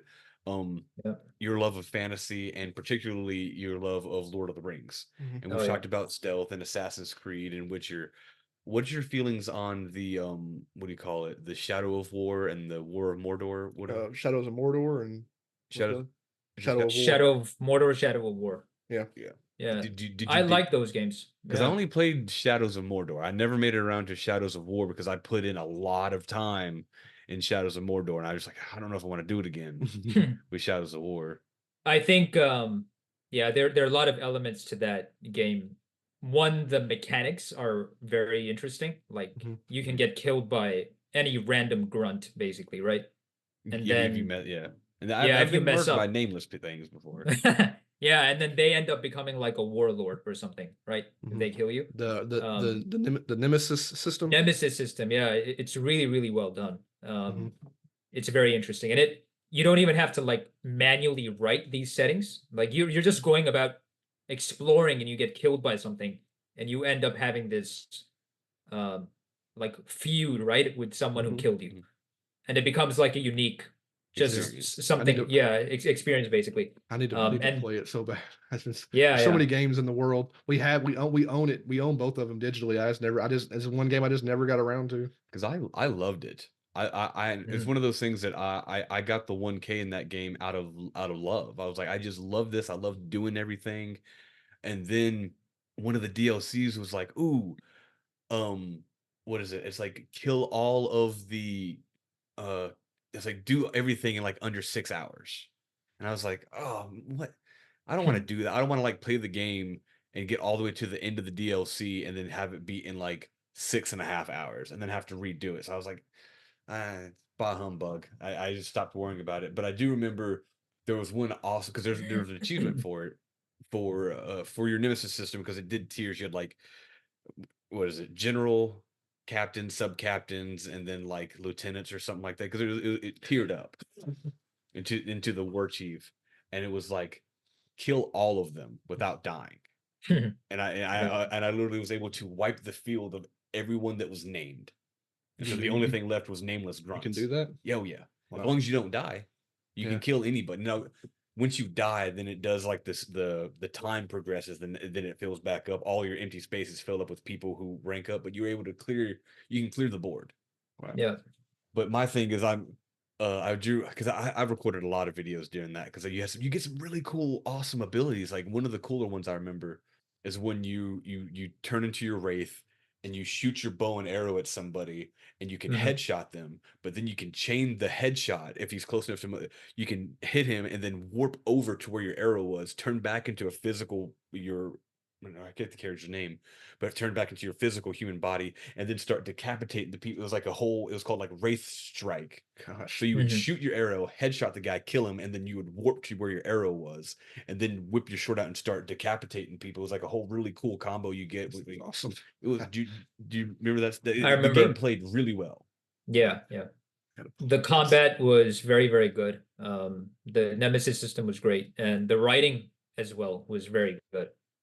Even though they took a lot of liberty with the source material, but they kind of made it their own, and I They liked took it. It was liberty, like but this they kept alternate. faith at the Yes, same time. yeah, They treated it with the respect that it There are deserves. people from yeah. the people from the Lord of the Rings franchise that appear, and like this is a whole side. The only person that appears is Gollum. Oh, Gollum. And the Yeah. only reason he's there is to show the duality. because you have Gollum and Smeagol, who is the only other character who fights with a duality of personality. When you had the Wraith and the Ranger, I cannot remember his name, but the Wraith and the Ranger, and you're technically fighting with the dual because the Wraith he fights for control of your body Okay. to do things, but the Wraith is the only reason you're allowed to come back to life, so you wouldn't be alive without him. But he also wouldn't have a place to come back to if he didn't possess your dead body. So you guys don't like one another, but then you guys have to learn to like one another if you want to survive. Well, I didn't know it was like I don't know if I knew it was a different personality. I thought he just had these ghost He's a abilities. spirit. His spirit possesses you. For me, I thought the character just had like ghost abilities or something. For some, I mean, I didn't know the plot. No, or I mean, anything. the whole thing is explained to you in like the first 10 minutes because you watch your family get murdered by orcs, and then you get always orcs, always orcs gutted killing your and family. everything. And I do remember the game looking gorgeous then. I don't know if it looks gorgeous now. It has been a couple years since then. It's a 360 game or Was it 360 Yeah. or Xbox One? It was on both actually. It didn't run well on PS3 and 360. Yeah, I feel like the Nemesis system might have been too complicated. I think they under the hood took it out. I think they took out. Oh, didn't yeah, I think the 360 version didn't have Nemesis or something like that. Something like it that. It was severely cut down. Yeah, it couldn't handle it. That's a system that I'm surprised. Like after Shadow, I don't know if Shadow of War didn't sell enough. I don't know. I don't know the history of the franchise, but that's like a weird Nemesis is like something strange to just kind of let fall to the wayside. You'd think it would have been. We expected it to like pop up in other games, to like or some variant, some version of it. I think they copyrighted the name and stuff like that, where it couldn't be just stolen for anybody. But it's weird to see that kind of just. It's been years since Shadow of War. I mean, yeah, because I bring it because it's basically it played exactly like Assassin's Creed. Because I always compared it was like Assassin's Creed meets Batman Arkham Asylum. Because you had the combat, but then it had because your ghost buddy would be like it pseudo explained why the Y would pop above your head because your ghost buddy was constantly watching your back because if you die he loses his body. Okay. Yeah. That sounds cool. And so like you're hitting combat, and then just like Arkham Knight or whatever the Y would appear. But Batman doesn't need a ghost to watch. Batman watches his own back. Yeah, Batman's so badass he can watch his own back. Yeah, with his $1 million Wayne Tech satellite in the sky. I guess. All right, but yeah, we talking about games. We can go on and on. We can talk about other games and stuff like that too. We are at about an hour and a half. We don't want to keep because it's much later for you, ain't it? It's 10 o'clock for us. Because you're like an hour ahead of us, ain't you? I'm 11. Yeah, I'm good. If you guys have more topics, though. Yeah, you got me all we got. We can talk about freaking. We can talk about. We wish we had talked more. We've got to play more games with you because we like just co-oping games and just chatting games. That's all we ever do with our cousin. That the night you came in, it was hard. Okay. That audio was so bad on the game chat. Yeah, I don't know if it bothered you as much as it did us, but having to do the game chat versus an actual party, that game chat's not good. Yeah, it's it wasn't good. Yeah. Yeah. When you popped out the other night, as soon as you left the game, my cousin's like, "All right, let's start this party chat up." Yeah, it sounded terrible. Yeah, we thought about it after the fact because you're on the PC. We probably should have just did a Discord or Discord. Yeah, we didn't think about just doing a Discord chat. That would probably have sounded a lot better. So if we catch you any time in the future, we'll have to get on. Yeah, because we'll be going through Borderlands 3 for a while. Yeah. Okay. And we'll hop on that. It's a long game. I'll let you know. It's long. Yeah. Man.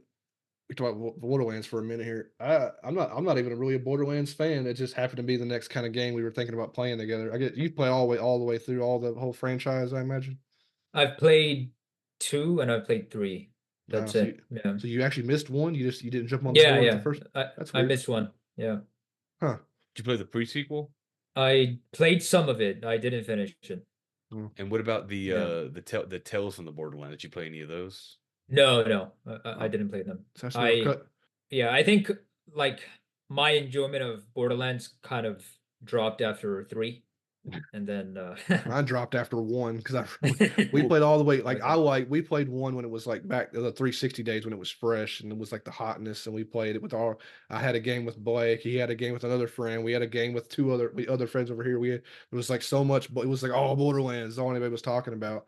And I guess I burned out back then because we eventually played Borderlands 2, and I was just like, man, I don't like this. Is just like not doing it for me no more. I think I've did too much of this. And then we waited they waited forever for Borderlands 3. So I thought I would like to jump into it again. And I don't know, man, what we've played so far in Borderlands 3. I don't know if I want to do the whole thing or not. Yeah. I don't know. I think maybe the formula gets a little bit repetitive eventually. Mhm. I feel like. There's much I ain't worried about the plot line. There's much change, I guess, is the in Borderlands 3. I mean, you got all the way through it, so does it get Yeah, like is it more I don't know. it's more of the same. Like if you look at the basic gameplay loop, it's just cool weapons, and it's one of these games where you can just start up sometimes and play for a few hours, but yeah, Kinda like kinda actually trying to finish it from start to end, I think I wouldn't do that again, at least not Borderlands. great. I like hearing that as we start a Yeah. Borderlands campaign. We bought when we don't usually feel bad like if we play something on Game Pass together, like we don't really pay Uh-huh. for it, So if something's we've played a couple of things, we're kind of like, I don't like this that much. It's okay, we didn't pay for it. But we not only Right. did we pay for Borderlands, we bought it with the game. It was like It's like the Game of the Year edition with all the like DLC. 15 or $20, the game and all the DLC. I was like, okay, cool. Well, we'll probably enjoy it. Not only did we buy it, we talked our cousin into buying it a second time because he already owned it on his PlayStation. But I was like, nah, Mhm. you need to get on Xbox. We could do party chat. So it's because we didn't know how the game chat sounded so bad. But I was like, yeah, buy to get on Xbox. And we never talked our cousin into buying it a second time. For super cheap, like 10, Okay. 15 It was still pretty bucks. cheap, but like now I feel like now we're we've invested the money into it. We're gonna go through the whole thing, whether we're enjoying it or not. I don't know. Right. I feel like maybe Borderlands is better when you're younger. I don't want to say like I'm an old fogey now, but like it's not as the constant yammering isn't as Yeah, entertaining I don't as like it was back in the day. people not shutting up Yeah, or screaming randomly for no reason. the screaming Eh, psychos. Yeah, it's not as Yeah. fun as it used to be. Like when I was, a teenager, I'm like, oh, that's funny, high noise.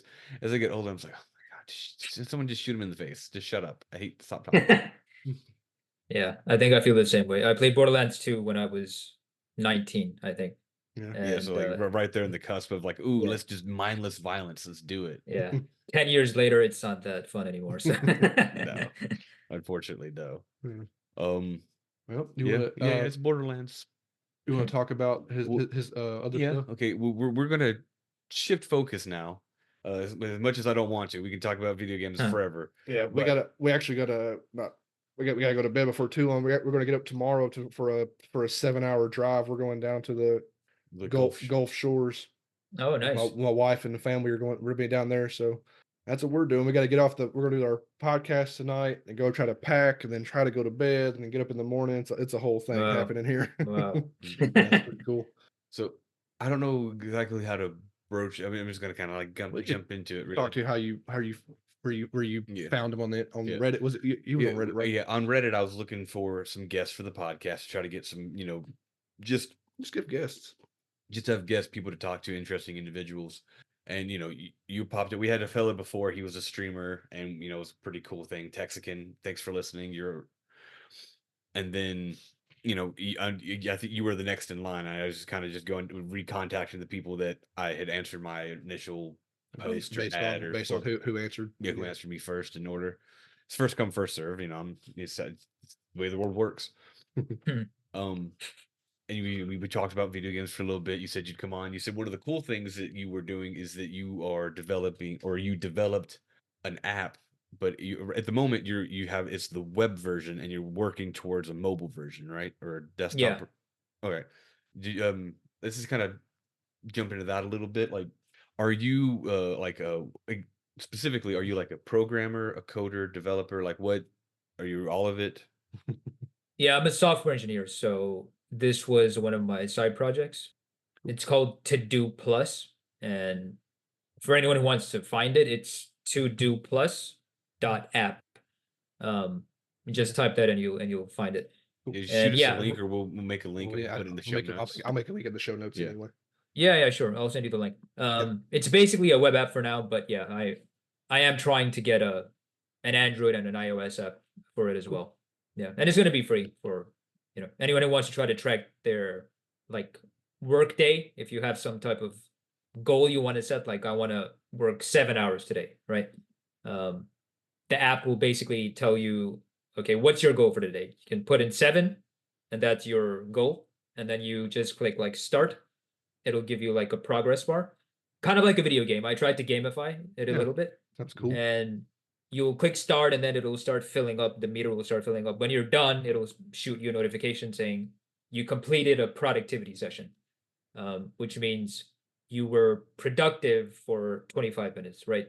And the goal is that you're not allowing yourself to be distracted by anything for those 25 minutes. So, if I'm a writer and I just want to write for 30 minutes and not check my phone or go to Facebook or something, I'm going to start the timer. I'm going to focus on whatever I'm doing, and I'm not going to allow myself to be distracted. If I end up getting distracted, I'm kind of breaking the streak that I'm setting. So that's the idea behind it. So it's supposed to, like, I guess it's supposed to incentive, like, I don't say reward you, but like it has like visual incentives to make you try to stay focused. Like you aren't, like, I don't know.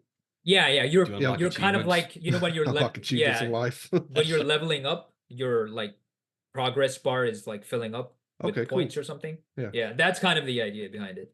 I wonder, I wonder if a phone an app or something like that, you don't think that, like, would an app say, my wife has she has the Google Watch, Okay. would the app, like, in theory, would that be like, would it ping your phone if you're doing good? Or I feel like if it's pinging your phone, it's defeating the purpose, maybe.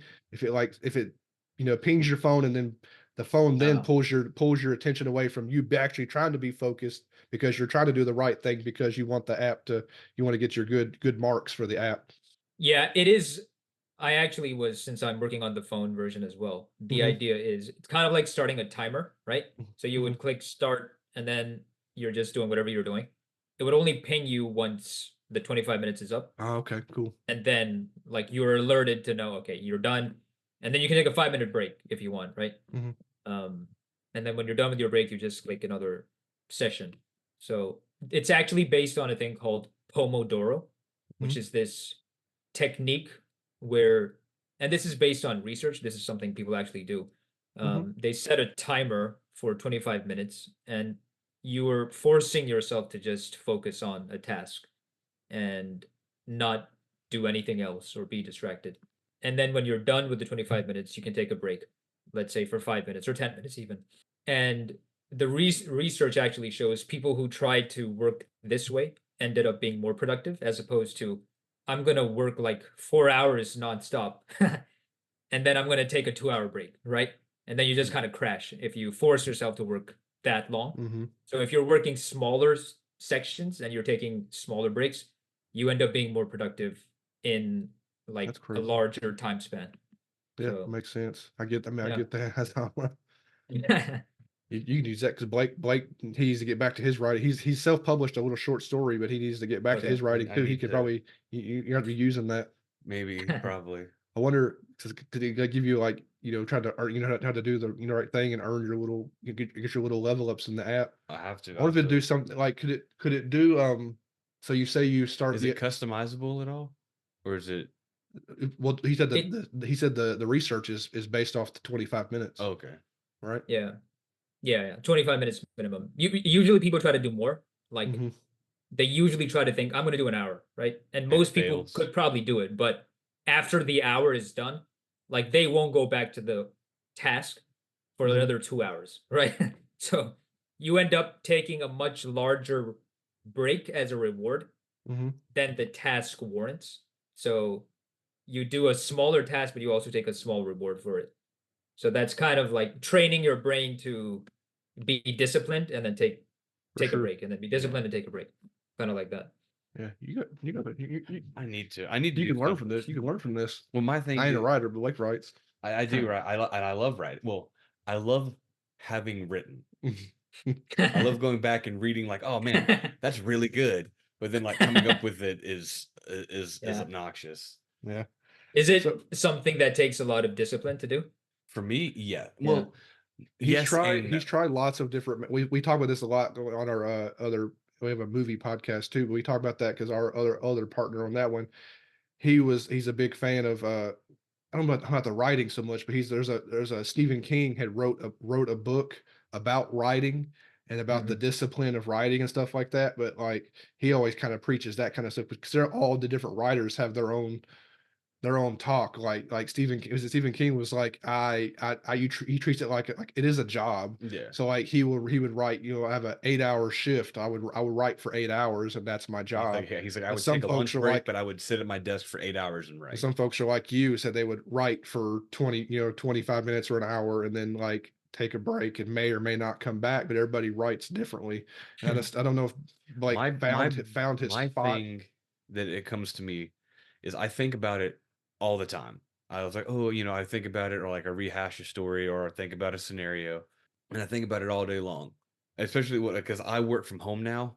For the longest time, for years, I didn't. This is my first job ever working from home. I've had it for only a few months, but when I was at work, I used like a warehouse job. I'd listen to headphones, audiobooks, or whatever, and I would think about it all day long. It was my escape from work. I would think about it, and I would like even like pull my phone out on breaks, and I would, you know, type up a couple of things on because I have whatever Microsoft Office or Microsoft Word on my phone. And that way because I can pull it up on my laptop.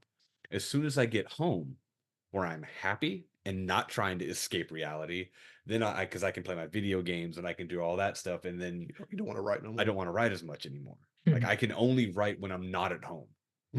Oh, okay. You gotta break that. I gotta break that because I'm at home now constantly. I hardly ever leave the house now because I work from home. Right. And I have all the ideas, and I have like a little thing called like Evernote on my phone, and every time I come up with a new idea, like a little short story idea, or like I'm like, and I'll titles of like this scenario, and then I'll title it. I'm like, where can this go?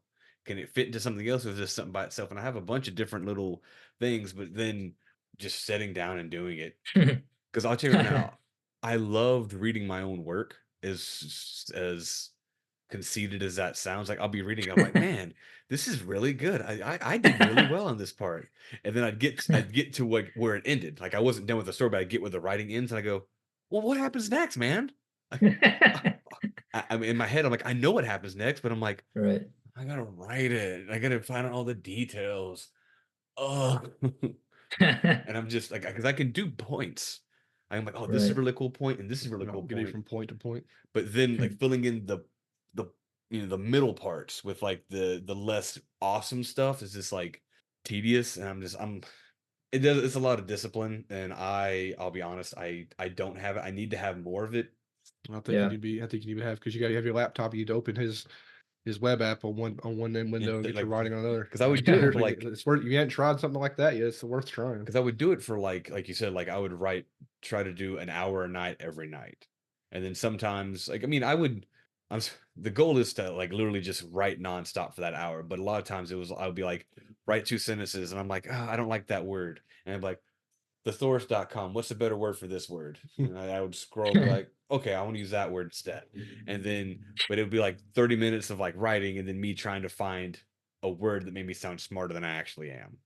Or I use the word like torn too much or something like that. And I'm like, what's another word for torn? And then I'm like, sunder, agape, aghast. I like sunder. Okay, let's do torn asunder, and I'm just, because I'm not that smart. But you're supposed to write what you know, but then you write the same word 7 times in a row, and you're like, I gotta find a different word that means the same thing because I look stupid. And then I spent a lot of time self-editing and going back and redoing what I'd done writ. Yeah, but eventually you got to put it out, which I did do. Finally, Yeah. It took me. Do you use your web app to work on your own? help yourself already? I use it for work. Yeah. I Constantly? also work from home like 3-4 days a week. Mhm. And so it helps me kind of stay on task as well. Otherwise, if I don't have that much work a certain day, and some days tend to be more busy, Mhm. but if I'm not that busy, I'll just be on YouTube the whole day, right? Oh gosh, yeah, that'll do it. So yeah. So yeah, I also need something to kind of keep me in check. Yeah. I wonder. And I found the app helps.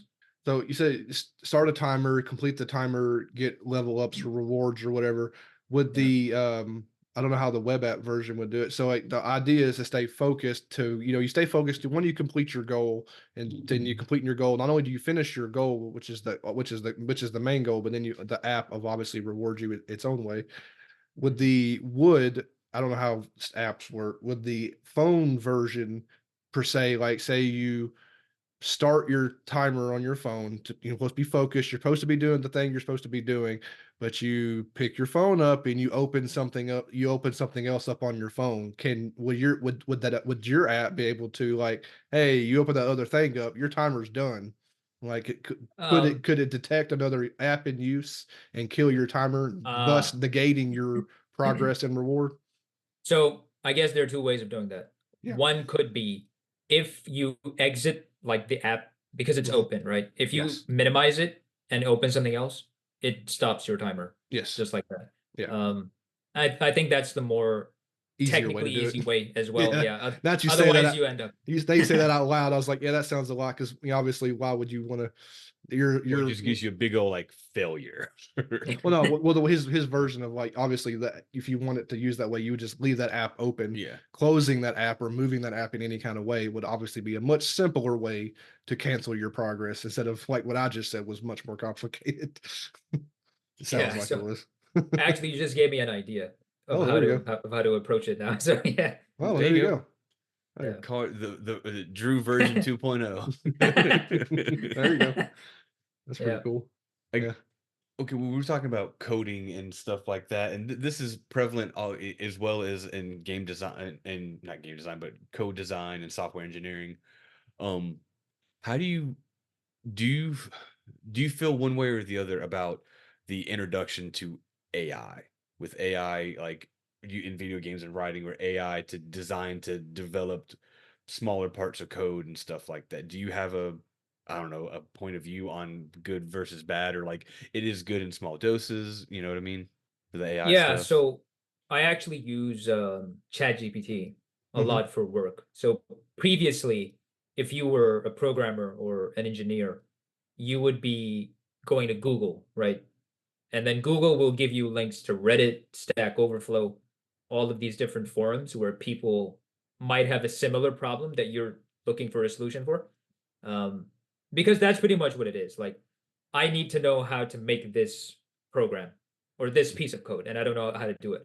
I'm going to go to Google. I'm going to try to find someone else who already did it, right? Yeah. That's pretty much what it is.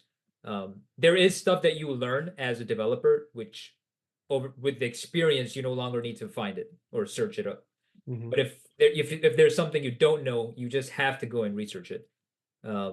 Or you read the documentation, right?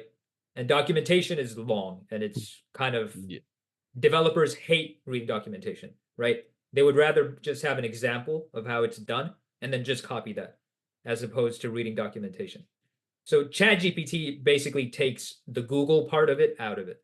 You can just ask it a question. It's already been trained on so much data that it'll be able to tell you most likely what the solution should be. So that's pretty much what it is. It's another tool that can help you do things faster. I know the other side of it is like it's gonna kill engineering and programming completely. I don't see that happening yet. Or if ever will, because someone's got to create the AI. Someone's got to either that or just turns, Skynet and we all die. Yeah. I mean, eventually maybe that happens 20 years down the road, but at Only least for 20? now. Oh God.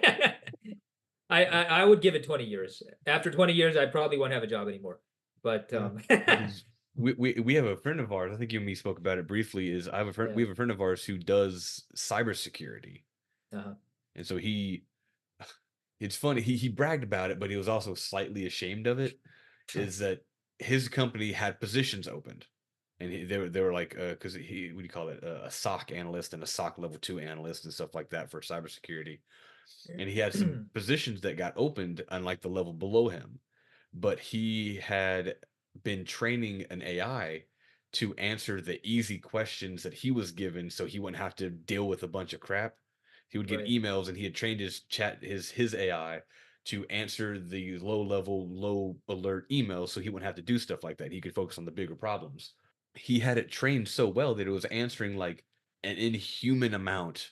Of course, because it's AI, but it was answering like 600 emails an hour or something like that for all these, like, because it was trained to only handle like level 1 threats, which is like someone typed in their password wrong 3 times or something like that. He had trained it to do that stuff, but it was doing it so well and so fast that his boss is like, "When did you become so productive, man? Blah blah blah." He's like, "Well, he's like, I did this.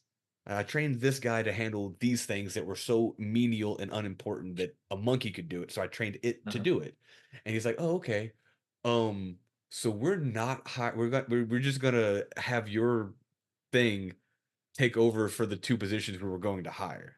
So they literally took the but that's the thing though. It's the AI taking jobs. taking jobs, but it was something so menial. But yeah, that's how people learn though. That's how you would learn. He would learn because he didn't get to his position without going through the menial stuff. Because that's why I say he was so happy. See, he bragged about it. He was also slightly ashamed that he was a part of the problem. Yeah, it does, because how now to the next batch of young kids who want to learn, that job doesn't exist no more for them to learn to move up. So it is dangerous. But it did, it solidified his position. It made him more valuable to the company until the AI replaces his job. So he was. That's a great point, Drew. That it is actually a big problem for kids in college for programming today and software engineering. They are in big trouble because someone like me who already has a job and has experience, I'm more comfortable in getting other jobs and keeping my job. But they are like, their work like as entry level is what I can use ChatGPT for, right? So my company's not going to hire them. They're going to tell me Byron can just use ChatGPT to do that. So that like 2 minutes. Yeah, exactly. Like that's the task that some entry level graduate could be doing, which you can do with ChatGPT as a senior, as a more senior developer. So in that sense, you do kill jobs. Yeah. It's just crazy how the world, because we had a coworker of ours at a job or two ago, and she was going to school for nursing, and she had graduated, and she was ready to be a nurse, but every job she applied for was like, oh, you need to have experience. Oh, you need to have experience. Oh, you need to have experience. She's like, I'm trying to get experience. What can I do? And they're like, literally every position that was hired was like needed a minimum of like a year or 2 years of experience. But she's like, it's an entry level. Like, how is an entry level asking me to have years of experience at the entry level? Right. And we've lost contact since we don't work there anymore. But last I heard, she had just given up. She went to school for all that time because she wanted to be a nurse, primarily focused on like cancer patients and stuff like that. Because like I think her mom passed of cancer, and that's what she wanted to do. She wanted to help people.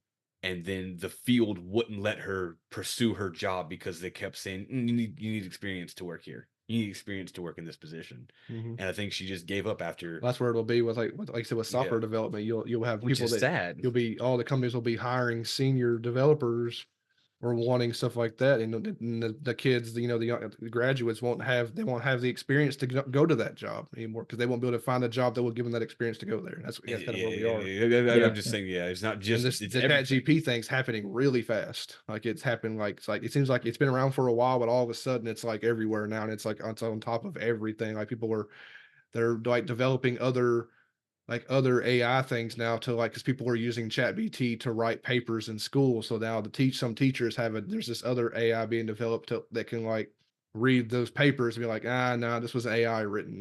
So they got to do this whole other thing now to another AI to tell you that another AI wrote this paper. It's like, Jesus Christ, what kind of world do we live in now? This is crazy. Yeah. It's a crazy world for sure. It's like the start of some like cyberpunk thing or something, right? We all laugh about it now, but man, he said 20 years, we'll be like, oh man, this sucks. Because it's funny because our buddy who does the cybersecurity, it's crazy how his trajectory towards it was. He was a truck driver. He was a semi driver, over the road driver. Going tandem driving with his wife, 12 hours on, 12 hours off, and they would just drive across country, and he would just listen to audiobooks. And then he went through all the audiobooks that he wanted to do, like all of these fantasy and sci-fi things. And he's like, I don't want to read them again for like the 100th time. And music just becomes a buzz after a while. And so he's like, let me just do something. He's like, I like astronomy. He's like, Neil deGrasse Tyson's cool when he talks. So let me listen to some of his books. He's like, I like psychology. Psychology is cool. I like, listen to Freud. So he listens to psychology books. And then he started just listening to all these educational books, and he really got addicted to programming and cybersecurity and stuff like that. And he was worried because at the time, they were talking about truck automation, like getting like over the road, the what do you call it, the Cybertruck that Elon Musk was doing and stuff like that. And so he got really scared that trucking was going to go away for him because he, you know, because if they turn it into robots, then he's not going to do anything. So he started doing other research and stuff like that. He fell into coding and cybersecurity. He fell into it because it reminded him of playing Magic the Gathering, and he loves Magic the Gathering, and how how you build something in a code is like how you would build a stack at Magic, like effects of a cards and stuff like that. And so he just associated the two, and he really dug this, and he's like, this is awesome, and he got really good at it. He like filled him with like some crazy fiery passion. And then nowadays he's talking about, he's like, I was afraid of the Cybertrucks and automation taking away my driving. He's like, but now he's like, if I don't stay up to date, then automation is going to take this job that I have in under 2 years. So he's like, I have to read, I have to keep listening. But he loves it. He loves absorbing the knowledge, but he's like, he's more like the automation is more likely to take this away than it was his trucking. And so he's more scared now, but he's also more excited because it forces him to learn more. He's not just rotting away in a trucking seat. He's actually like he really digs it. He has like a crazy fiery burning passion. And he even tried to get us in on it, but unfortunately it sounds cool, but I don't have the passion for it. Like I know what some of the words mean. Like I know like to awk something or to said something or to grep it or to concatenate it. But basic, the basic, but it's still more than some people know even what that stuff is. Even creating like the shebang at the start of a program, like the exclamation point / or whatever that was called. Talk like that though. Yeah, but I know it, but it didn't fill me with like, do you have you know the words I'm talking about, like grepping and concatenating and stuff like that. Right. Yeah. Sure I think your friend has a lot of foresight to in both situations, in the trucking automation and also in the current automation in the tech industry. Because he Might learned have to learn bricklayering or something next. Yeah, because he learned the cybersecurity, and then he learned coding as backup. But then now he's combined both to help He's pivoted into automation. He's pivoting to his primary thing is he loves automation. He's like, why me do a job when I can have this little thing do it? He's like, I can sit in my VR Oculus all day and play on that while it does my job for me. Yeah, that's smart. It's smart, but it's terrifying that because, like you said, that one AI has taken jobs of 10 people probably. Yeah, it has. But he solidified himself in that company. He's irreplaceable. Yes. Say until an AI takes his job. Until someone higher up him takes an AI and makes his job go away too. But still, it's it's crazy, scary, and how this will be like the last thing, and then we'll kind of go out. But what about like AI in video games and in video game writing? Does that affect you? No, not affect you specifically, but do you have Yeah, I mean, what I've heard people are thinking about is people like would help in like we talked a lot about open world games in here too. That they think AI could help like fill in the world more. Like we would have conversations with NPCs that are written by AI. So we would talk to different NPCs, or your adventure through a world would be different based on the AI adjusting to the choices you make and changing the dialogue in the world based on what you're doing is what they're claiming it's going to do. But people right now seem to be more worried about AI creating the art and all the other stuff and like taking away from the artist jobs and just AI generated art and crap like that. So I don't know where we are or where we're going with that kind of stuff. I'm not too worried about the writing thing, but then we talk about like having phenomenal writing, like in Witcher and human and Deus Ex. That like that wasn't AI written, so can an AI write anything as interesting or have anything as fun play out like it did in Witcher? I don't really know. Yeah, I think one really good use case is for sure with these NPCs. Like I know I've seen videos of Skyrim modded with like AI. Oh, really? Voicing. Yeah, AI is basically powering the NPCs as you're having conversations, and you end up having really, really interesting NPC conversations because they're powered by like ChatGPT, right? Yeah. That's a really interesting use case, and I think that's something that can enhance just the experience with NPC characters at least. So, yeah, what are you gonna say? I have a question. So you said that they're using that. So you obviously work with ChatGPT regularly. You said that's inside Skyrim. Now, I don't know a lot about Chat GPT, but so you can have the conversations in Chat GPT, obviously feeds you back its whatever however it gets its answers. Yeah. Can Chat GPT, I can't even say the freaking word, does it, because it's an internet thing, does it reach out to Yeah. the internet to pull back information for that conversation?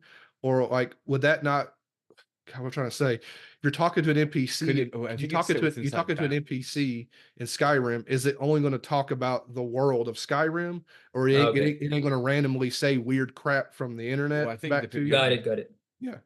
I I see think what you're set asking. boundaries because you couldn't just be like, "Hey, guy from Skyrim." He's like, "Oh I don't yeah, know. He might. I He checked Google today and they're selling Xboxes." You're like, "Whoa, whoa, whoa, what?" I think it's I'm asking about that goblet over there, dude. I think it's restricted to the Yeah. world. Yes. How does it work? It's Do you know? trained. Yeah, Yeah. So, for example, you can tell ChatGPT, the prompt could be pretend you are an NPC in Skyrim, right? it can do that And just based off that prompt.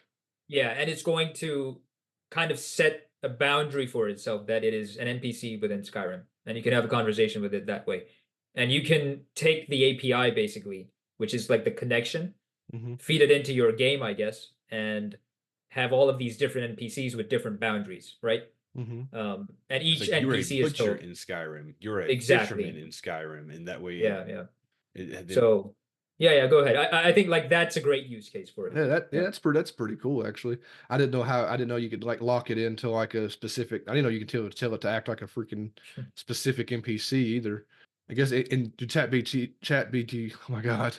Chat GPT. GPT just has it has because the internet, it has all the knowledge of pretty much everything in Skyrim anyway. So it just Yeah, feeds that back to the player, I guess, based off the parameters you built within it. exactly. Yeah. That's crazy. But that's cool, and because it's one of those things. It allows you to have like the really interesting conversation with NPCs, and lets a writer, like the real writer, focus on like enriching the main story or like I really guess. really fleshing it out. But then I wonder if in a situation like that where someone has so much more fun interacting with an NPC, and they're like, "Oh, this story is lame. It's not as interactive as the main as these sub characters are." You know what I mean? I wonder if there'd be some problems. I think they would get to a point where they'd use AI for everything though. Yeah. Well, there's gonna be a game. There's gonna be a video game that comes out that's entirely AI like written. It's gonna like I don't know who will do it first. Somebody's already trying. There's got to be somebody somewhere who's like letting an AI write their entire game. There's something going on with that right now. There's a okay, you like horror, so maybe you've heard about this movie. We didn't really talk about horror at all, but we talked about when we were playing games that you're at least a fan of horror. But Hmm. there's a movie called Late Night with the Devil. It's a fairly new movie, and it's getting a lot of hubbub right Yeah, now. it's in theaters right now, I think.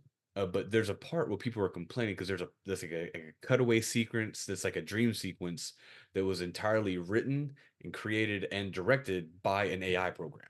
Really? Wow. And it's like maybe a minute or two scene, but it's literally it's a cutaway scene. It's like a throwaway just to like some nonsense.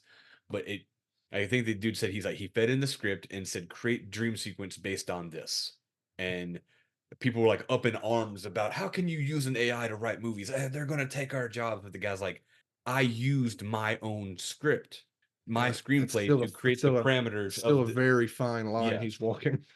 But I mean, it's like a minute or two scene, but people were like really giving him hell about it. Mm. I don't know. Have you heard anything about that? Have you heard of the movie or heard anything about that? I'm gonna check it out right after this, actually. Yeah, it sounds interesting. It's Yeah. something like I mean, I may have some. I mean, I'm not the brightest bulb in the light fixture. Some of my stuff may be wrong, but they used. I know 100% sure they used AI to create. It's a small cutaway scene, and it used entirely AI generated for the sequence. That comes off the writer's strike. Everything we're coming out of the writer's strike, Yeah, and they're talking about just having AI write TV shows. And we're just like, Jesus Christ, let's not do that. no, because they Yeah, get I tired think of. it's entirely possible. Because there is this AI called Sora, Sora, which Mhm. is basically like a video generator. And you can give it prompts and it'll generate really realistic looking videos for you. Wow. Which is just crazy, right? Like you don't Yeah. even need directors anymore. You can just type in prompts and get movies eventually. Eventually, So I mean, there's got to be somebody. I mean, I say like there's already somebody making a game. There's already somebody making a movie. I yeah. wonder if somebody would like AI generate a whole movie. But not tell But you anybody. can't, yeah, not tell anybody until after it comes out, and like, and depending on where it goes, if it gets really popular, and or oh, I did it all, and then where we, you start then we got to start dealing with like who owns this movie. Like you didn't create this movie, the AI created this movie, so why are you getting the credit? Like this So then it becomes this free source. This whole thing we're coming into now. Yeah. Yeah. Yeah. I don't know. Free source, open source, or what do you want to call it? Or what's the word I'm looking for when it's like free for everybody? I don't know. Open source is what public domain. Public domain. That's yeah, what open domain. Yeah, more internet stuff is more open. No, they open source their code so you can do mods and stuff. So I don't know. I'm too dumb for some of that stuff, but it's a sketchy future that we're heading towards. And 20 years, you said Skynet's going to happen. So what's it even matter? You know? Could be 10. 20 years is very optimistic. Oh God, you're making it worse. I'm not even ready to retire before Skynet happens. Oh man, I'll be in the thick of it. Into the thick of it. Sorry. All right. Well, we've been going. This has been a blast, but I know it's getting late for you. It's like almost 11 for us, so it's almost midnight for you, ain't it? Yeah. Right, but yeah, it's been great. It's been a really great conversation. Yeah, man. I enjoyed it. It's been great talking to you. I'll get Blake probably try to catch you for a few more game sessions if you're open for it and stuff like that. We'll try to holler to you every now and then. Try to use a Discord instead of game chat. Sure. Because that game chat's not great. Yeah, that's fine. I'll put a link in the show notes, everything. If you want to go ahead and tell everybody how to find your your web app, your address for your web app again. Yeah, it's TODO, so TODO plus POUS.app. TODO+.app. Yep. He said it's free right now. Are you ever going to? Is there any way to? Are you you're really trying to make money off? Kind of, you said you're doing it as a side project from work. It's anyway, just a free. It's just free app. Yeah. For cool stuff. Free open source app for anyone. Open source. There we go. All right, man. Well, I guess we'll let you go. I've been great talking to you. I'm always a little nervous talking. I mean, I don't talk to a lot of new people very often, but it's been you're really easy to talk to, so we definitely appreciate that. Yeah. Thanks for having me on. I enjoyed it. No problem at all. I really like the format as well. We went in a lot of different tangents, but it was a good talk. Yeah. That's we try to do that. The regular episodes are like more now focused on one game, so it is kind of fun to get on here and kind of just chat about stuff. We don't really have any episodes. We kind of do it with our cousin every now and then. He comes on every couple episodes and we talk about whatever we've been playing together, and those get a little bit more kind of all over the place. But this is a fun format. We kind of like just free form conversations always. Yeah, that's what podcasts are supposed to be, I guess. I think we kind of covered everything. But I'm just making sure we did. Well, we didn't really talk about like some other games, but we talked about some of the big ones. I did want to talk about like Shadow of Colossus and A Plague's Tale and stuff like that. But maybe some other time, or maybe just in general. Next time we play a game together, we just talk about those not being recorded. We can just have a good time conversation on those. All right. Sure. So I'll let you go. We do it, and then normally of a regular episode, we do announce like next episode we're going to talk about a certain game. Mm-hmm. I think I forgot to do it last time we had a guest, but this time I'll remember to do it. So anybody who's listening this time and wants to know what game, we're going to talk about one game. Just me and Blake next time on the next episode. We're going to be finally talking about, I've waited a couple of years now for Blake to play it, but now we're going to talk about Death Stranding, one of my favorite games of the past couple of years, a controversial game, but an epic game. That's what we're talking about next. Before we wrap it up, have you played Death Stranding at all, Byron? No, I've heard a lot about it, but did not play it. Oh man, get up in there. Maybe you'll listen to our episode. Like it'll be weeks from now, but we're gonna do a whole episode focused on it. It became like probably one of my top 5 games of all time when I played Death Stranding. I still love it now. I played it the one time, and they put out the director's cut, and they were like, play it again. I'm just like, I don't know. This is like a one-time experience. Like it was like my experience, and it was just like, it's an interesting game for sure. It's not what everybody, like a lot of the naysayers say it is. I think a lot of the naysayers are just people who wanted to hate something and never play it, because a lot of talk about the walking simulator stuff. There is a lot of walking in Death Stranding, but that's not what the game. But it kind of is. It's a confusing game to talk about, as we'll see on our podcast when me and Blake try to discuss. It's about connecting people. But anyway, thanks again for coming on here, buddy. It was really, really good talking to you. Yeah. Thank you for having me again.